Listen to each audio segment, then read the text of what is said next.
Hello and welcome to the GK academy channel. GK academy চ্যানেলে আমি সর্বজিৎ তোমাদের সকলকে স্বাগত জানাই। আমরা মডার্ন হিস্ট্রির ওপরে a brief history of modern India Vikram পাবলিকেশনের এই বইটার সামারি আলোচনা করছিলাম, যেখানে আগের দিন অবধি একটা চ্যাপ্টার কমপ্লিট করে এসেছি।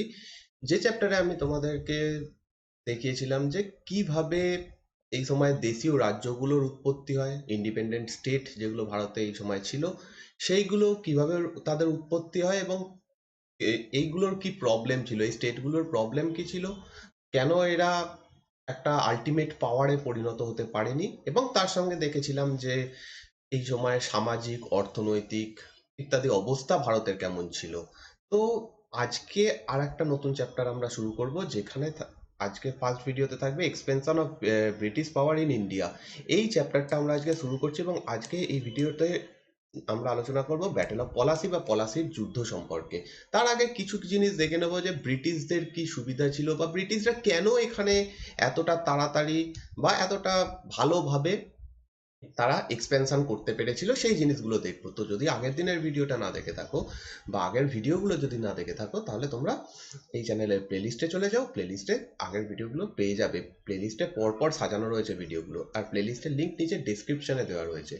তোমরা যারা ডাব্লিউবিসিএস পরীক্ষার জন্য প্রিপারেশন নিচ্ছ, ডাব্লিউবিসিএস প্রিলিমস বা ডাব্লিউবিসিএস এর মেন্স পরীক্ষা খুব তাড়াতাড়ি হবে, কোনো চিন্তা করার কারণ নেই, পরীক্ষা অবশ্যই হবে।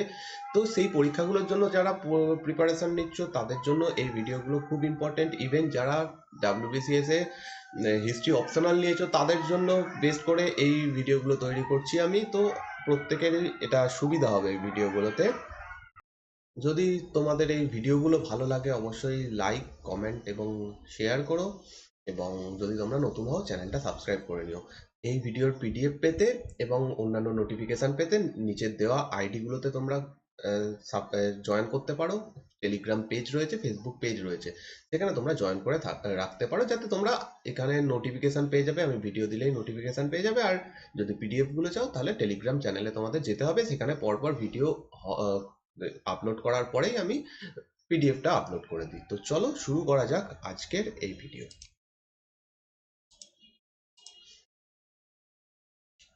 একটা বড় কোশ্চেন আমাদের সামনে আসে, এবং ঐতিহাসিকরা দুটো দলে বিভক্ত থাকেন এই কোশ্চেনটার ওপরে, যে ব্রিটিশরা ভারতে যে জায়গা দখল করেছে, বা ব্রিটিশরা যে আলটিমেট আমাদের এখানে প্রধান হয়ে যায়, সেটা কি তারা ইচ্ছে করে করেছিল, ইচ্ছাকৃত ছিল, নাকি সেটা অ্যাক্সিডেন্টালি হয়ে গেছিল, মানে তারা করতে চায়নি কিন্তু হয়ে গেছিল। এই কোশ্চেনে দুটো ভাগে বিভক্ত হয়ে থাকে ঐতিহাসিকরা। অধিকাংশ ফরেন ঐতিহাসিক, বিশেষত যারা ইউরোপিয়ান ঐতিহাসিক, তারা বলছে যে না, ব্রিটিশরা ভারতে জায়গা দখল করার উদ্দেশ্যে কোনোদিনই আসেনি, বা তারা জায়গা দখল করতেও চায়নি। ভারতের যা পরিস্থিতি ছিল সেই জন্য তারা বাধ্য হয় ভারতের জায়গা দখল করতে। অন্যদিকে ভারতীয় ঐতিহাসিক এবং অন্যান্য অনেক ঐতিহাসিক রয়েছেন যারা বলছেন এরকম কোনো ব্যাপার ছিল না, ব্রিটিশরা এখানে জেনে বুঝে ইচ্ছে করেই জায়গা দখল করেছে, এবং তাদের পলিসি ছিল যে আমরা এখানে জায়গা দখল করব। এবং সেখানে প্রথম যে ব্যক্তির নাম আমরা করব, তিনি হচ্ছেন জন সিলে। ইনি একজন বিখ্যাত ঐতিহাসিক, তিনি যথেষ্ট সুনাম অর্জন করেছেন ইতিহাস বিষয়ের ওপরে। তিনি বলছেন যে ব্রিটিশরা এখানে কোনোভাবেই জায়গা দখল করতে আসেনি, বা তারা ইচ্ছে করে কোনো জায়গা দখল করেনি। এই যে ঘটনাগুলো পরপর ঘটেছে, ব্রিটিশরা এখানে একটু একটু করে রাজনৈতিক ঘটনার মধ্যে নিজেদেরকে জড়িয়ে ফেলেছে, তারপরে তারা একটু একটু করে শাসনে অংশগ্রহণ করেছে, এবং ফাইনালি আলটিমেটলি তারা প্রধান শাসক হিসেবে ভারতে দাঁড়িয়ে গেছে। এই জিনিসটা পুরোপুরি তাদের আনইনটেনশনালি ছিল, তাদের কোনো ইন্টেনশন এখানে ছিল না, এবং এটা পুরোপুরি অ্যাক্সিডেন্টালি ছিল। এর কারণ হিসাবে এই জন সিলে বা অন্যান্য ঐতিহাসিকরা বলছেন যে ভারতে প্রথমে তারা এসেছিল ব্যবসা বাণিজ্য করতে, ট্রেড পারপাসে এসেছিল, এবং সেই কারণে তাদের কিছু কিছু জায়গা দখল করার দরকার ছিল, বা দখল না হলেও সেগুলোকে নেওয়ার দরকার ছিল। প্রথম দিকে ব্রিটিশরা এইভাবে জায়গা দখল করেনি, বিভিন্ন দেশীয় রাজা বা তাদের কাছ থেকে, অনেক ক্ষেত্রে মুঘলদের কাছ থেকে এরকম জায়গাগুলো তারা পেয়েছে। তাদের পাওয়ার উদ্দেশ্য ছিল সেই জায়গাতে একটা কুঠি বানানো, কুঠি শুধু বানালে হবে না, যারা ব্রিটিশ ব্যক্তিরা ভারতে আসবে তাদের থাকার জায়গা করতে হবে, তাই জন্য একটা ছোট কলোনি বানানো। এই সমস্ত কারণে তারা ছোট ছোট জায়গা অ্যাকোয়ার করেছে এবং সেগুলো তারা অফিসিয়ালি সেই সময় যারা রাজারা ছিল, সেই সময় যারা ভারতীয় শাসক ছিল তাদের কাছ থেকে করেছে। এবার যখন তাদের আস্তে আস্তে প্রফিট বাড়তে শুরু করেছে, তখন আরো বেশি সংখ্যক ব্রিটিশ এখানে এসেছে, তারা আরো বড় জায়গা নিয়েছে। তো এরকম করে করে তারা কিছু শহর তৈরি করেছে, সেখানে তারা থাকতো। এই জিনিসগুলো হচ্ছিল, কিন্তু ব্রিটিশরা এখানে যে পলিটিক্যাল পরিস্থিতি সেই সময় ভারতের ছিল, সেই জন্য অংশগ্রহণ করতে বাধ্য হয়েছে এবং তাদের মেন উদ্দেশ্য ছিল প্রফিট নেওয়া। কারণ ব্রিটিশরা এখানে ব্যবসা করছিল, ব্যবসা করতে করতে তারা বুঝে যায় যে এখানে পলিটিক্যাল যে কন্ডিশন সেটা ব্যবসার উপযোগী হবে না যতদিন না পলিটিক্যাল স্টেবিলিটি আসে, সেই কারণে তারা এই জায়গাটা দখল করেছে। এখানে তাদের প্রথম থেকে কোনো উদ্দেশ্য ছিল না যে জায়গা দখল করা। এটা হচ্ছে মোদ্দা কথা। যারা বিদেশি ঐতিহাসিক, বিশেষত যারা ইউরোপিয়ান ঐতিহাসিক, ইংরেজ ঐতিহাসিক, তারা এই কথাটা বেশিরভাগ বলেছে এবং অনেক জায়গায় এটা প্রচার করা হয়েছে। কিন্তু আমরা যদি একদম ফ্রিলি পুরো ঘটনা কোনো বায়াস ফ্রি হয়ে দেখি, তাহলে দেখবো কিন্তু এই ঘটনার পেছনে অনেক কিছুই নেগেটিভিটি রয়েছে। মানে এই জায়গাটার মধ্যে যেখানে যেটা বলা হচ্ছে সেইটা সম্পূর্ণভাবে সঠিক নয়। ভারতীয় যে ঐতিহাসিকরা বা অন্যান্য যে গ্রুপটা যারা বলছে যে না ব্রিটিশরা এখানে ইচ্ছে করে জায়গা দখল করেছে, ইচ্ছে করে এখানকার পলিটিক্যাল সিচুয়েশনের মধ্যে ঢুকেছে, তারা বলছে এটা পুরোপুরি ক্লিয়ার ইন্টেনশন ছিল তাদের, যে এখানে আমরা একটা লার্জ পাওয়ারফুল এম্পায়ার খাড়া করব। এবং এর কারণ হিসাবে তারা প্রথম জিনিস যেটা বলছে সেটা হচ্ছে ব্রিটিশরা শুধু ভারতে জায়গা দখল করেনি, ব্রিটিশরা কিন্তু অনেক জায়গাতে দখল করেছে, পৃথিবীর অনেক জায়গাতে তারা সাম্রাজ্য স্থাপন করেছে। অতএব ব্রিটিশ একটা সাম্রাজ্যবাদী শক্তি ছিল, এটা মানতেই হবে। এবং সেকেন্ড ব্যাপার, যখন প্রথম দিকে নয় তারা জায়গা দখল করতে চায়নি, তারা ব্যবসা বাণিজ্যই করছিল, কিন্তু পরবর্তীকালে যখন এইটা তারা বুঝে যায় যে আমরা এখানে জায়গা দখল করতে পারি, সেই সময় থেকে ব্রিটেনের যারা রুলার ছিল তারা কিন্তু এখানে যাদেরকে পাঠিয়েছে এইটা নির্দেশ দিয়ে পাঠিয়েছে যে তোমাদের এখানে জায়গা দখল করতে হবে আর তোমরা আরো বড় জায়গা দখল করো। এই উদ্দেশ্য নিয়ে তারা এখানে কিন্তু তাদেরকে পাঠিয়েছিল। আমরা পরবর্তীকালে যাদেরই দেখব, রবার্ট ক্লাইভ হোক বা ওয়েলেসলি হোক, এদের প্রত্যেকেরই ক্লিয়ার ইন্টেনশন রয়েছে যে আমরা এখানে জায়গা দখল করবো। তার জন্য তারা অনেক বিভিন্ন কাজ করেছে, যেগুলো আমরা আস্তে আস্তে জানতে পারবো। তো এই সমস্ত ইন্টেনশন দেখলে এইটুকু ক্লিয়ার হয়ে যায়, একজন সাধারণ মানুষও বুঝতে পারবে যে ব্রিটিশদের প্রথম দিকে হয়তো ইচ্ছে ছিল না, বা প্রথম দিকে তারা সেই চেষ্টাও করেনি, সেই উদ্দেশ্য নিয়ে হয়তো আসেনি, কিন্তু পরবর্তীকালে তাদের উদ্দেশ্য ওয়ান অ্যান্ড অনলি হয়ে যায় যে ভারতে তারা জায়গা দখল করবে এবং সেখানে তারা একটা সাম্রাজ্য স্থাপন করবে। তো সেটাই এখানে বলা হচ্ছে যে initially perhaps the company official started acquiring territory just for promote and protect their trade interest. তো প্রথম দিকে তারা যে জায়গাগুলো দখল করছে তাদের সেটা শুধুমাত্র ট্রেড ইন্টারেস্টে ছিল, তাদের ব্যবসা করার জন্য কিছু জায়গা ছিল, দরকার ছিল, কুঠি বানানোর ছিল, সেই জন্য কিছু কিছু জায়গা দখল করেছে। সেটা দখল বলা যাবে না, সেটা তারা অফিসিয়ালি পেয়েছে। কিন্তু তারপরে specially when then when they saw how fractionalized the political situation was, যখন তারা বুঝতে পারে যে ভারতের যে পলিটিক্যাল সিচুয়েশনটা সেটা বিভিন্ন ভাগে বিভক্ত হয়ে রয়েছে, এ ওর সঙ্গে লড়াই করছে, ও ওর সঙ্গে লড়াই করছে, এইরকম একটা condition, they came to realize how easily they could pit into one ruler against another and begin to interfere the local politics। এবং তখন এরা বুঝে যায় যে আমরা খুব সহজেই একজনকে অপরজনের বিরুদ্ধে খেপিয়ে তুলতে পারবো, একজনকে অপরজনের বিরুদ্ধে লড়াই করতে বলতে পারবো, তার ফলে যে রাজনৈতিক সুবিধাটা আমরা পাবো সেটা ইনর্মাস। এটা তারা বুঝতে পেরে যায় এবং সেই সময় থেকে তারা ইচ্ছে করেই বলপূর্বক জায়গা দখল করতে শুরু করে। But later on the British politician back in Britain and the administrator sent by them to India worked on a clear desire and plan to acquire territories and establish an empire। এবং পরবর্তীকালে যেটা বললাম, British যারা ব্রিটেনে যারা ছিল, শাসক ছিল, তারা প্রত্যেকেই এরপরে যাদেরকে ভারতে পাঠাবে তাদেরকে একটাই নির্দেশ দিয়ে দেয় যে তোমাদেরকে এখানে জায়গা দখল করতে হবে, তোমাদের আরো বড় জায়গায় স্থাপিত হতে হবে। তো এটা একদম ক্লিয়ার ইন্টেনশন তাদের ছিল যে তারা এখানে জায়গা দখল করতে এসেছিল। তো প্রথম কোশ্চেনের অ্যান্সার আমরা পেলাম। এখানে ডাউট থাকলেও বিভিন্ন ঐতিহাসিক বিভিন্ন কথা বললেও একদম বেশিরভাগ ঐতিহাসিকের বক্তব্য যে ব্রিটিশদের এখানে ইন্টেনশনালি জায়গা তারা দখল করেছে। সেকেন্ড, কোন সময় থেকে ব্রিটিশ পিরিয়ড ভারতে শুরু হয়েছে? এটা একটা কনফিউশনের কোশ্চেন। এই জায়গাতে আমরা এক্স্যাক্টলি বলতে পারি না যে এই সময় থেকে আধুনিক ভারত শুরু হলো, আধুনিক ভারতের ইতিহাস শুরু হলো। এইটা খুব মানে ডাউটফুল একটা কোশ্চেন। কোনো বইতে আধুনিক ভারতের শুরু দেখানো হচ্ছে পলাশির যুদ্ধ থেকে, কোনো জায়গাতে দেখানো হচ্ছে তারও আগে থেকে, মিড 18th সেঞ্চুরি থেকে। তো এই জায়গাতে যে বড় কনফিউশনটা তৈরি হয় তার পেছনে কয়েকটা কারণ রয়েছে। First, in mid 18th century India, various historical forces were at work consequent to which the country moved towards a new direction. পুরো পৃথিবীর ইতিহাস যদি আমরা দেখি তাহলে দেখবো এই 18 শতাব্দী খুবই গুরুত্বপূর্ণ একটা সময়, কারণ এই সময় থেকে পৃথিবীর ইতিহাস চেঞ্জ হয়ে যেতে শুরু করে। সেই সময় থেকে মডার্ন একটা চিন্তা ভাবনা, সেই সময় থেকে রাজতন্ত্রের বিরুদ্ধে একটা কথা, গণতন্ত্র আসার একটা ইঙ্গিত, তার উপর বিভিন্ন জায়গাতে অনেক বিদ্রোহ যেগুলো করে হয়েছিল এই সময়, যে তারা স্বাধীন হতে চেয়েছিল, এই সমস্ত জিনিসগুলো হচ্ছে। তার উপর দেখা যাচ্ছে ইন্ডাস্ট্রিয়াল রেভলিউশন, রেনেসাঁস দেখে দিচ্ছে মানুষ। তো এর ফলে মানুষের মধ্যে নতুন কিছু করার একটা তো তাগিদ জন্ম নেয়। পুরনো রীতিনীতি, ধ্যান ধারণা ইত্যাদি ত্যাগ করে তারা নতুন পথে হাঁটতে শুরু করে, এবং এইটার প্রথম সূত্রপাত কিন্তু ইউরোপ থেকেই হয়েছিল। এবং 18th সেঞ্চুরি থেকেই পুরো, সেই জন্য এই মোটামুটি 18th সেঞ্চুরির মাঝামাঝি সময় থেকে পৃথিবীর ইতিহাসকে বলা হয় যে এই সময় থেকে মডার্ন হিস্ট্রি শুরু হচ্ছে পৃথিবীর ইতিহাসের ক্ষেত্রে। ভারতের ক্ষেত্রে কিছুটা চেঞ্জ অবশ্যই ছিল, কারণ ভারতে এই মিড 18th সেঞ্চুরি থেকেই কিন্তু এরকম ব্যাপার শুরু হয়ে যায়নি।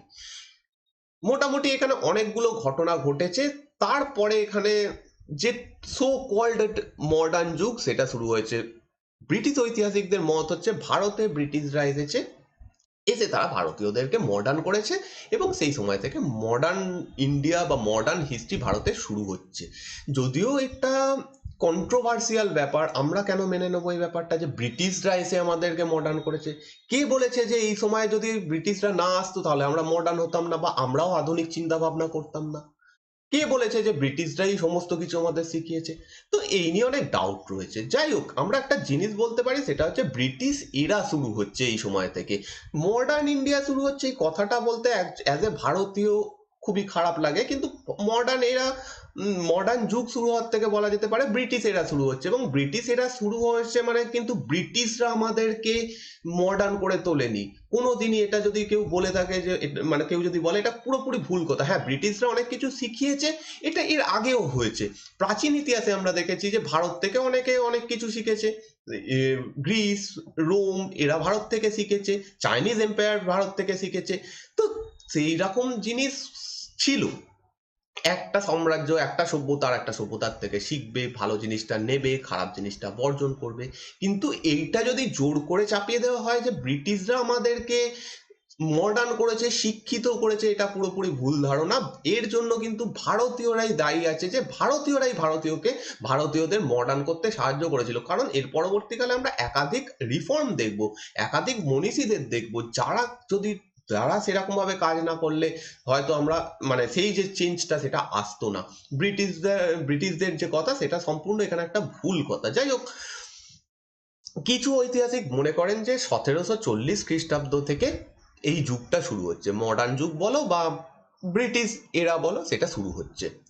তো 1740, যেহেতু আমাদের ইতিহাসে পড়ানো হয় এটা মডার্ন হিস্ট্রি, তো আমরা মডার্ন হিস্ট্রি ধরেই চলবো। কিন্তু একটা জিনিস মাথায় রাখতে হবে, এটা কিন্তু মডার্ন হিস্ট্রির সূত্রপাত নয়।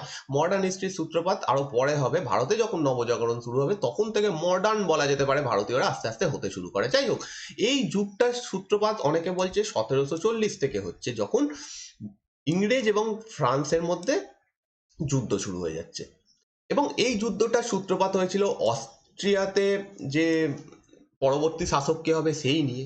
আমরা আগে ভিডিওতে দেখে এসেছি যে এই অস্ট্রিয়া থেকে শাসক হবে এই নিয়ে সারা ইউরোপে মানে একটা যুদ্ধ শুরু হয়ে যায়, যার প্রভাবে সে ভারতে পড়ে এবং ভারতে ব্রিটিশ এবং ফরাসিরা পরস্পরের বিরুদ্ধে চলে যায়। এবং অনেকে বলছে এই সময় থেকে ভারতে ব্রিটিশ পিরিয়ড বা ব্রিটিশ এরা শুরু হচ্ছে। আবার অনেকে বলছেন 1757 খ্রিস্টাব্দ থেকে ব্রিটিশেরা শুরু হচ্ছে, যখন ব্রিটিশরা বাংলার নবাবকে হারিয়ে পলাশির যুদ্ধ জয়লাভ করছে, তখন থেকে ব্রিটিশেরা শুরু হচ্ছে। তো প্রথম যে মতটা সেটা হচ্ছে 1740 থেকে শুরু হচ্ছে। সেকেন্ড মত অনুযায়ী 1757 থেকে পলাশির যুদ্ধের পর থেকে ভারতে ব্রিটিশ যুগ শুরু হচ্ছে। এবং আরো একটা মত রয়েছে, সেটা হচ্ছে 1761। কিছু ঐতিহাসিক বলছেন যে 1761-তে যখন পানিপথের তৃতীয় যুদ্ধ হয় এবং সেইটার ফলে মারাঠারা পরাজিত হয়, সেই সময় থেকে ভারতে ব্রিটিশ যুগ শুরু হচ্ছে। 1761 খ্রিস্টাব্দে হয় তৃতীয় পানিপথের যুদ্ধ এবং এই সম্পর্কে আমরা আগের দিনের আগের ভিডিওগুলোতে আলোচনা করে এসেছি। এই সময় আহমদ শাহ আবদালি আক্রমণ করেছিল এবং এর ফলে যেটা হয়েছিল, ভারতের ক্ষমতার লড়াইয়ের যে রেসটা ছিল তাতে একটা জাতি, মারাঠা জাতি, কিছুটা হলেও পিছিয়ে পড়ে এবং এই সময় থেকে ভারতে ব্রিটিশ যুগ শুরু হচ্ছে, এইটা অনেকে বলছে।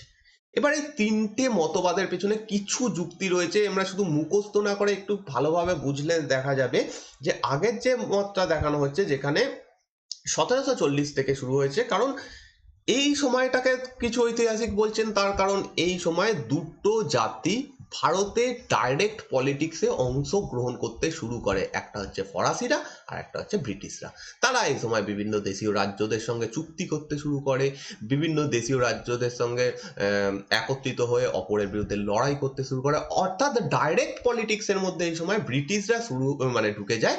তো সেই কারণে বলা হচ্ছে যে এই সময় থেকে ভারতে ব্রিটিশ যুগ শুরু হচ্ছে। তার আগে অব্দি ব্রিটিশরা শুধুমাত্র এখানে ব্যবসা বাণিজ্য করত, তো সেই যুগটা ব্রিটিশ যুগ নয়, এই 1740 থেকে ব্রিটিশ যুগ শুরু হচ্ছে। এর পরের মতবাদ 1757 খ্রিস্টাব্দ এবং খুবই ভাইটাল সময় ব্রিটিশদের জন্য, কারণ তারা প্রায় বিনা বাধায় বাংলার মতো একটা বড় সুবাকে অনায়াসে জয়লাভ করে ফেলে এবং প্রথমবার তারা ভারতে একটা এত প্রসপেরাস এবং একটা বড় জায়গার অধিকারী হয়ে যায়। যদিও তারা তখনও সেখানে ডাইরেক্ট শাসন শুরু করেনি, কিন্তু আলটিমেটলি পাওয়ারফুল তারা বাংলায় এই সময় থেকে হয়ে যায়।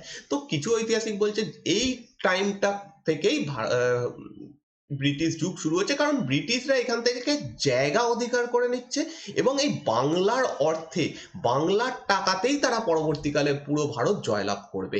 সেই কারণে বাংলার যে জয়টা, এটাই ব্রিটিশ যুগের সূচনা হচ্ছে। এবং থার্ড যে মতটা বলছে, এই মতটা 1761 খ্রিস্টাব্দের মত যারা বলছে, তাদের বক্তব্য হচ্ছে 1757 ব্রিটিশরা জয়লাভ করেছিল, ঠিক আছে, কিন্তু যদি মারাঠারা না 1761 খ্রিস্টাব্দে পরাজিত হয়ে যেত, তাহলে কিন্তু ব্রিটিশরা এত সহজে ভারতে জায়গা দখল করতে পারতো না। আহমদ শাহ আবদালি যদি ভারতে আক্রমণ না করত এবং 1761 খ্রিস্টাব্দে যদি তৃতীয় পানিপথের যুদ্ধ না হতো, তাহলে ব্রিটিশদের আরো কিছু লড়াই করতে হতো, আরো শক্ত লড়াই করতে হতো। বাংলার সঙ্গে সেরকম কোনো লড়াই হয়নি, সিরাজউদ্দৌলার সঙ্গে কোনো লড়াই হয়নি সেরকম ভাবে, কয়েকটা কামানের লড়াই ছিল মাত্র। কিন্তু যদি এই যুদ্ধটা না হতো, তাহলে একটা মারাঠাদের সঙ্গে ব্রিটিশদের লড়াই হতো, মানে প্রপার লড়াই হতো। পরবর্তীকালে মারাঠাদের সঙ্গে ব্রিটিশদের তিনটে যুদ্ধ হয়েছে, সেটা প্রপার যে মারাঠা শক্তি, মারাঠাদের যে আসল শক্তি ছিল, সেই শক্তি নিয়ে তারা লড়াই করেনি, কারণ তাদের শক্তি অলরেডি 1761 খ্রিস্টাব্দে ভেঙে গেছিল। যদি এটা না ভেঙে যেত, তাহলে ব্রিটিশরা এত সহজে লড়াই জিততে পারতো না। এবং কে বলতে পারে, এখান থেকে হয়তো ইতিহাস ঘুরে যেত, ব্রিটিশদের বদলে মারাঠারা ভারতের আলটিমেট পাওয়ারফুল হয়ে যেত, এরকম হতেই পারতো। অতএব এই 1761 খ্রিস্টাব্দের থার্ড ব্যাটেল অফ পানিপথ, এইটা হচ্ছে সব থেকে গুরুত্বপূর্ণ ঘটনা এই ঐতিহাসিকদের মতে। তো আমরা মোটামুটি যদি করি, 1761-কেও প্রপার কিন্তু বলতে পারবো না। যদি এই তিনটে মতের মধ্যে কোনটা সব থেকে ভালো মত যদি বলা হয়, আমার মতে অন্তত 1757 খ্রিস্টাব্দের পলাশির যুদ্ধ, তখন থেকে ব্রিটিশরা অন্তত ডাইরেক্ট এতে চলে আসতে পেরেছিল, মানে ডাইরেক্ট ক্ষমতার লড়াইয়ে ডাইরেক্ট অংশগ্রহণ করতে পেরেছিল। কিন্তু 1761 খ্রিস্টাব্দকে মানলে কিন্তু হবে না, কারণ 1761 খ্রিস্টাব্দে এই যুদ্ধে মারাঠারা হেরে গেলেও এরপরে মারাঠারা আবার লড়াই করেছে, তারা আবার ঘুরে দাঁড়িয়েছে। ইভেন আমরা মহীশূরকে ইগনোর করতে পারি না, হায়দার আলীকে ইগনোর করতে পারি না। হায়দার আলীও এখনো পর্যন্ত লড়াই করতে মানে এই সময়ে প্রপার লড়াই করেছে, এর পরবর্তী সময় 1761 পরবর্তী সময়। তাহলে এটা মানতে হবে যে এই সমস্ত ঘটনাগুলো ইম্পর্টেন্ট। হায়দার আলীকে হারানো, টিপু সুলতানকে হারানো, তারপরে পরবর্তী যে মারাঠা শক্তি তাদেরকে হারানো, এইগুলো প্রপার ঘটনা। তো এক্স্যাক্টলি আমরা কোনো এইটা টাইম বলতে পারবো না যে এইটা হচ্ছে সময়, এর আগের সময়টাকে বলবো মিডিভাল হিস্ট্রি, এবং এর পরবর্তী সময়কে বলবো ব্রিটিশ যুগ, ব্রিটিশ এরা। এইরকম ভাবে কোনো ক্লিয়ার ডেফিনেশন ভারতের ইতিহাসে দেওয়া সম্ভব নয়, কারণ এই প্রসেসটা একটা বড় প্রসেস। ইংরেজরা একটা বড় প্রসেসের মাধ্যমে ভারতের জায়গা দখল করেছিল। তো এই জিনিসগুলো আমরা ক্লিয়ারলি যে দেখে আসলাম যে এইখানে এক্স্যাক্টলি কিছু বলা সম্ভব নয়। এবার হচ্ছে ব্রিটিশরা, তার থেকে ভালো জিনিস আমাদের যেটা জানতে হবে যে ব্রিটিশরা কেন ভারতে সাকসেসফুল হলো, কি এমন তাদের ক্ষমতা ছিল, কি এমন তাদের কোয়ালিটি ছিল যে তারা ভারতে এইভাবে সাকসেসফুল হয়ে গেল। তো ব্রিটিশদের বেশ কিছু ভালো জিনিস অবশ্যই ছিল, সেগুলোকে ভালো জিনিসকে অবশ্যই ভালো বলতে হবে। সেটা হচ্ছে প্রথম, superior army, military and strategy. এর মানে এই নয় যে ভারতীয়দের আর্মি খুব খারাপ ছিল বা ভারতীয়দের যে মিলিটারি সেটা খুব খারাপ ছিল, এরম নয়।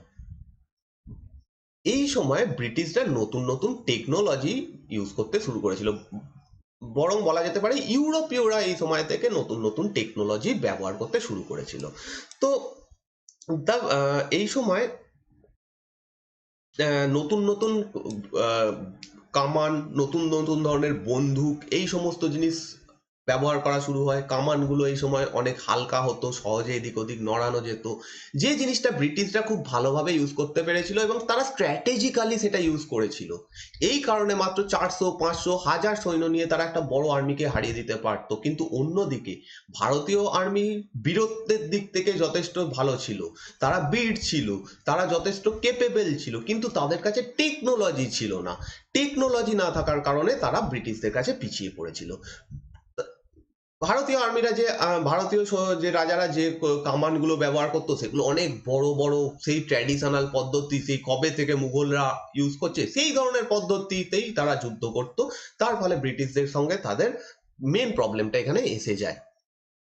এবার এই জিনিসটা যে ব্রিটিশরা এই জায়গাতে এগিয়ে রয়েছে, এই জিনিসটা বুঝতে পেরেছিল কিছু রুলার। তাদের মধ্যে একজন ইম্পর্টেন্ট হচ্ছে হায়দার আলী, বা মহীশূর স্টেট বলা যেতে পারে। মহীশূর রাজ্য প্রথমবার এটা বুঝতে পারে যে আমরা টেকনোলজির দিক থেকে পিছিয়ে রয়েছি। তাই জন্য হায়দার আলী বা টিপু সুলতান ফরাসিদের সঙ্গে যোগাযোগ করেছিল। তারা ইউরোপীয় অফিসারদের দিয়ে তাদের আর্মিকে ট্রেনিং দেওয়াতো, নতুন নতুন অস্ত্র তারা কিনতে শুরু করেছিল। ইভেন এটা পরবর্তীকালে বাংলায় মীর কাসিমও করেছিল। মীর কাসিমও এরকম বন্দুকের কারখানা বানিয়েছিল, মীর কাসিমও এরকম ভাবে ট্রেনিং দেওয়া শুরু করেছিল ইউরোপীয়দের দিয়ে। কিন্তু প্রবলেমটা হচ্ছে ইউরোপীয়রা, বিশেষত ব্রিটিশরা, আমরা কারণ যেহেতু আমরা ব্রিটিশদের সম্পর্কে আলোচনা করছি, ব্রিটিশরা ছোটবেলা থেকে একদম সেই জিনিসটার সঙ্গে ইউজ টু ছিল। আমার মানে একটা খুব সিম্পল উদাহরণ, আমাকে একটা মোবাইল ফোন দিলে, নতুন একটা মোবাইল ফোন দিলে আমি ঘেটে ঘুটে সেটা ঠিক কি ফাংশনালিটি সেটা আমরা ভালোভাবে বুঝে যাব, কোনো প্রবলেম হবে না। আমাকে না ম্যানুয়াল দেখতে হবে, না আমাকে অন্য কোনো কিছু কাউকে জিজ্ঞেস করে করতে হবে, কারণ আমি সেটার সঙ্গে ছোটবেলা থেকে ইউজ টু, আমি সেটা ভালোভাবে জানি। কিন্তু সেই মোবাইলটাই যদি আমার থেকে বড়, আমার বাবা বা কাউকে দিই, তার একটু বুঝতে অসুবিধা হবে, সে বারে বারে এসে আমাকে জিজ্ঞেস করবে যে এটা কিভাবে, ওটা কিভাবে। আমি যদি কোনো একটা কাজ মোবাইলটাতে করতে চাই, আমি নিজের মতো করে নিজের প্ল্যানে করতে পারবো, কিন্তু আমার বাবা যদি করতে চায় সেটা আমাকে এসে জিজ্ঞেস করবে যে এটা করা উচিত হবে কিনা, এটা ঠিকঠাক করে করা সম্ভব হবে কিনা। তো এইখানেই ব্রিটিশদের সঙ্গে ভারতীয়দের, এই যারা এই রুলাররা যারা ইউরোপীয় স্টাইলে তাদের আর্মিকে বানাতে চেয়েছিল, তাদের প্রবলেম। যে ভারতীয় আর্মিটা এতদিন অব্দি ট্র্যাডিশনাল পদ্ধতিতে যুদ্ধ করে অভ্যস্ত, তারা হঠাৎ করে 1-2 বছরের ট্রেনিং এ নিশ্চয়ই ইউরোপীয় আর্মিদের মতো অতটা কেপেবল হয়ে যাবে না, যেখানে ব্রিটিশরা ছোটবেলা থেকে বা তারা একদম প্রথম থেকে এই জিনিসটার সঙ্গে ইউজ টু। এইটাই তফাৎ করে দিয়েছিল। আর বাকি যে আর্মিগুলো, বাকি সমস্ত আর্মিদের কাছে সেই ব্যাপারটাই ছিল না, তারা ট্র্যাডিশনাল পদ্ধতিতে লড়াই করতো। তো সব থেকে ইম্পর্টেন্ট ফার্স্ট প্রবলেম এটাই এসে যায়। Second problem, better military discipline and regular salary. ব্রিটিশরা এখানে প্রচুর ইনর্মাস ব্যবসা বাণিজ্য করতো, হিউজ লাভ করতো, তারা হিউজ মানি তাদের হাতে ছিল। তার মাধ্যমে তারা প্রচুর অর্থ আর্মিদের দিতে পারত। অন্যদিকে এবং তাছাড়া ব্রিটিশদের আর্মিও ছোট ছিল, এমন নয় বিশাল লাখ লাখ সৈন্যের আর্মি ছিল, তার ফলে তারা আর্মিদের প্রচুর মাইনে দিতে পারত। অন্যদিকে ভারতীয় রুলারদের কাছে বিশাল বড় আর্মি ছিল, কিন্তু তাদের কাছে অত টাকা ছিল না যে তাদেরকে ভালো মাইনে দেওয়া যায়। এই সময় যারা ছোট ছোট রাজা, তারা নিশ্চয়ই পুরো ভারতের রাজা নয় যে তাদের কাছে প্রচুর টাকা থাকবে। ছোট একটা রাজ্য যদি ধরি, মহীশূর রাজ্য, তাদের ওপর মাঝে মাঝে অন্য কেউ আক্রমণ করে যাচ্ছে, মারাঠারা আক্রমণ করছে, নিজাম আক্রমণ করে যাচ্ছে, তার ফলে সেখান থেকে লুট করে নিয়ে যাচ্ছে, রাজ্যটাও ছোট, তাদের কাছে অর্থের পরিমাণ কম, এর ফলে তাদের কাছে যে ট্রুপটা রয়েছে তাদেরকে প্রপারলি মাইনে দেওয়া সম্ভব ছিল না। যদি আমরা মারাঠাদের কথা ধরি, মারাঠারা বিভিন্ন জায়গায় আক্রমণ করতো, সেখান থেকে চৌদ, সরদেশমুখী এই সমস্ত নিত, সেইগুলো দিয়ে তারা আর্মিকে মাইনে দিত বা তাদের যা কাজকর্ম সেগুলো করত। তাদের নিজস্ব কোনো ইন্টারনাল ট্যাক্সেশন সিস্টেম বা তাদের ব্যবসা বাণিজ্য অত ভালো ছিল না যে তারা হিউজ প্রফিট কামাচ্ছে সেই দিয়ে তারা আর্মি বানাচ্ছে। এই অ্যাডভান্টেজটা ব্রিটিশদের ছিল, এবং এর ফলে যারা যারা ট্রুপ ছিল তারা প্রচন্ড লয়াল ছিল। ব্রিটিশ ট্রুপের মধ্যে এইটা ছিল না যে অন্য কেউ টাকার লোভে, মানে টাকা দিল তার ফলে তারা অন্যদিকে চলে গেল, এইটা ছিল না। কিন্তু এটা অধিকাংশ ক্ষেত্রে আমরা অন্যান্য যারা ইন্ডিয়ান রুলার ছিল তাদের ক্ষেত্রে দেখেছি। যেমন যেমন বাংলা, বাংলার নবাবের একটা আর্মি, তারা পুরোপুরি দাঁড়িয়ে একটা যুদ্ধ দেখছে, কোনোভাবেই তারা অ্যাটাক করছে না, কারণ তারা পুরোপুরিভাবে বিক্রি হয়ে গেছে। এই জিনিসটা ব্রিটিশদের মধ্যে ছিল না। ব্রিটিশদের কোনো আর্মিকে শেষ পর্যন্ত তাদের কেউ কোনোদিন কিনে নিতে পারেনি। তো এইটা একটা অনেক বড় ব্যাপার যে তাদের কাছে ডিসিপ্লিন অনেক বেশি ছিল, মিলিটারি যে ডিসিপ্লিন সেটা অনেক বেশি ছিল, এবং তাদের স্যালারি অনেক বেশি ছিল, যার ফলে তারা অনেক বেশি এনথুসিয়াস ভাবে এখানে লড়াই করেছিল। Second, civil discipline and fair selection system. আমাদের এখানের আর্মি এই সময় এমন হয়ে যায়, সমস্ত রাজ্যের, আমি বলছি না কোনো পার্টিকুলার একটা রাজ্য, সমস্ত রাজ্যের আর্মির এই সময় যেটা হয় সেটা হচ্ছে বংশানুক্রমিকভাবে তারা আর্মিতে জয়েন করবে, অর্থাৎ একজন সৈন্য তার পরবর্তীকালে তার ছেলেও সৈনিক হিসেবেই কাজ করবে। এবার সেই ছেলেটা হয়তো অতটা কেপেবল নয়, সে সামর্থ্যের দিক থেকে হোক বা টেকনিকের দিক থেকে হোক অতটা হয়তো সে সৈন্য হওয়ার মতো যোগ্য নয়, তার হয়তো অন্য কোয়ালিটি রয়েছে। অন্যদিকে ব্রিটিশ আর্মিতে যারা চান্স পেত তাদেরকে নিজেদের কেপেবিলিটি পরীক্ষা করিয়ে তারপরে তাকে চান্স পেতে হতো। স্বাভাবিকভাবে ব্রিটিশ আর্মি অনেক বেশি কেপেবল ছিল এই দিক থেকে, কিন্তু আমাদের এখানের আর্মি অতটা কেপেবল ছিল না, কারণ পরবর্তী জেনারেশনের যে আর্মি যারা আছে তাদের মধ্যে অনেকেই হয়তো আর্মি হওয়ার মতো, মানে সৈন্য হওয়ার মতো যোগ্য ছিল না, যার ফলে তারা আর্মির স্ট্রেংথের দিক থেকেও কিছুটা হলেও পিছিয়ে পড়তো। এবং এই কারণেই আমরা বারে বারে দেখি, মানে মাঝে মাঝে ভাবলে আশ্চর্যও লাগে যে একটা 50,000 60,000-এর ভারতীয় কোনো সৈন্য কি করে মাত্র 1,500 2,000 সৈন্যের কাছে হেরে যাচ্ছে। এর পেছনে এইগুলো কারণ রয়েছে, নিশ্চয়ই কিছু তো কারণ রয়েছে যার জন্য তারা জিতে গেছে, এরা হেরে গেছে। এর পিছনে এটা একটা বড় কারণ যে সিলেকশন সিস্টেমটা ফেয়ার ছিল না। ওকে, এবার next, brilliant leadership and support of second line leaders. ব্রিটিশদের খুব ভালো ভালো লিডার ছিল, যেমন Robert Clive, Warren Hastings, Elphinstone, Hector Munro, marquesses, এরা ছিল। এছাড়াও ডালহাউসি একজন ভালো কেপেবল লিডার ছিল। ভারতীয়দের ভারতীয়দের মধ্যেও এরকম লিডার ছিল, প্রথমের যারা এরকম যারা লিডার এরকম ভারতীয়দের মধ্যেও ছিল। কিন্তু ইংরেজদের যেটা অ্যাডভান্টেজ হয়ে যায়, এরা তো ফ্রন্ট লাইন লিডার, এই ক্লাইভ বা ওয়ারেন হেস্টিংস হোক বা ডালহৌসি হোক, এরা কিন্তু ডাইরেক্ট যুদ্ধ ক্ষেত্রে গিয়ে যুদ্ধ করতো না, এরা কোথাও একটা থেকে নির্দেশ দিত, কন্ট্রোল করত। এদেরকে বলা হয় ফ্রন্ট লাইন আর্মি। ঠিক আছে, যারা যুদ্ধে যায় না কিন্তু যুদ্ধের সমস্ত নিয়ন্ত্রণটা তারা করে, তাদেরকে বলা হয় ফ্রন্ট লাইন আর্মি। ভারতীয়দেরও এরকম ভালো ফ্রন্ট লাইন আর্মি ছিল, যেমন মানে ফ্রন্ট লাইনে ভালো লিডার ছিল, যেমন হায়দার আলী, টিপু সুলতান, চিনকিলিচ খাঁ, মাধবরাও সিন্ধিয়া, যশবন্তরাও হোলকার, এরকম ভালো ভালো লিডার ছিল। কিন্তু ব্রিটিশদের যেটা অ্যাডভান্টেজ সেটা হচ্ছে সেকেন্ড লাইন লিডার, মানে যারা গিয়ে ফিল্ডে লড়াই করবে, যারা গিয়ে ফিল্ডে নেতৃত্ব দেবে, যাকে আমরা প্রপারলি আগেকার দিনের কথাতে সেনাপতি বলি। তারা গিয়ে কি করতো, যুদ্ধক্ষেত্রে গিয়ে সামনে দাঁড়িয়ে লিডারশিপ করতো তাদের আর্মির জন্য। যেমন ইংরেজদের এরাম ছিল স্যার আয়ারকুট, এদের নাম খুবই কমন নাম, এদের নাম আমরা বিভিন্ন জায়গাতে পেয়ে থাকি। লর্ড লেক, আর্থার ওয়েলেসলি অর্থাৎ রবার্ট ওয়েলেসলির ভাই, এবং এরকম বিভিন্ন লিডাররা ছিল, মানে যারা ডাইরেক্ট যুদ্ধক্ষেত্রে গিয়ে লড়াই করতো এবং এরা যথেষ্ট কেপেবল ছিল। কিন্তু ভারতীয়দের ক্ষেত্রে এরকম কজন লিডারের নাম বলতে পারবে যারা ফ্রন্ট লাইনে মানে এই যুদ্ধক্ষেত্রে গিয়ে ভালো লড়াই করেছে? হ্যাঁ, ফ্রন্ট লাইনে যারা এতে থাকতো, যারা এতে কি বলা হয়, লিডারশিপ হিসেবে যথেষ্ট ভালো ছিল, পিছনে যারা থাকতো মেন লিডার তারা যথেষ্ট ভালো ছিল, কেপেবল ছিল। কিন্তু সামনে গিয়ে যারা লড়াই করছে তাদের মধ্যে এরকম ভালো যোগ্য লিডার খুবই কম ছিল। তাদের নামও আমরা হয়তো জানি না, কারা গিয়ে অ্যাকচুয়ালি এই আর্মিটাকে নেতৃত্ব দিচ্ছে। কিন্তু এই ব্রিটিশদের ক্ষেত্রে আমরা তাদের নাম জানি, কারণ তারা খুব বীরত্বের পরিচয় দিয়েছে। ইতিহাস বইতে তাদের স্থান এই কারণেই হবে যে তারা ভারত বীরত্বের পরিচয় দিয়েছে, সেই কারণেই। তো যে বীরত্বের পরিচয় দেবে না বা কোনো ভালো বুদ্ধি লাগাবে না, তার নাম নিশ্চয়ই হবে না। সেই কারণে ভারতীয় এই সময় কোনো এরকম লিডারের নাম পাচ্ছি না, ব্রিটিশদের এরকম লিডার পাচ্ছি। যা এটা একটা অ্যাডভান্টেজ ছিল ব্রিটিশদের, স্ট্রং ফিনান্সিয়াল ব্যাকআপ। কোম্পানির প্রচুর পয়সা ছিল, কারণ এই কোম্পানির পেছনে যারা শেয়ার হোল্ডার ছিল, কোম্পানি অবশ্যই এখান থেকে ব্যবসা বাণিজ্য করে প্রচুর লাভ কামাচ্ছিল, তাছাড়াও তাদের একটা ফিনান্সিয়াল ব্যাকআপ ছিল। কারণ এই কোম্পানিতে যারা টাকা লাগিয়েছিল তারা প্রত্যেকে প্রচুর টাকা লাগিয়েছিল এবং তার বদলে তারা প্রচুর ডিভিডেন্ডও পেয়েছিল। ফলে এই কোম্পানির যারা মালিক ছিল তারা এই কোম্পানির প্রতি লয়াল ছিল। তারা যখনই কোম্পানির খারাপ পরিস্থিতিতে গেছে তখনও তারা সাপোর্ট করেছে, যখন ভালো পরিস্থিতিতে গেছে তখন তো তারা অবশ্যই পাশে ছিল। তো এইটা একটা হয়েছিল যে ইংলিশ কোম্পানি প্রচন্ড বেশি ব্যাকিং ছিল এদের। তো এটা একটা অ্যাডভান্টেজ, কারোর যদি ব্যাকিং থাকে তারা নির্বিঘ্নে কাজ করতে পারে। ব্রিটিশদের ক্ষেত্রে এটা হয়েছিল। এইরকম সেম দেখেছিলাম ফ্রেঞ্চদের ক্ষেত্রে, কিন্তু ছিল না।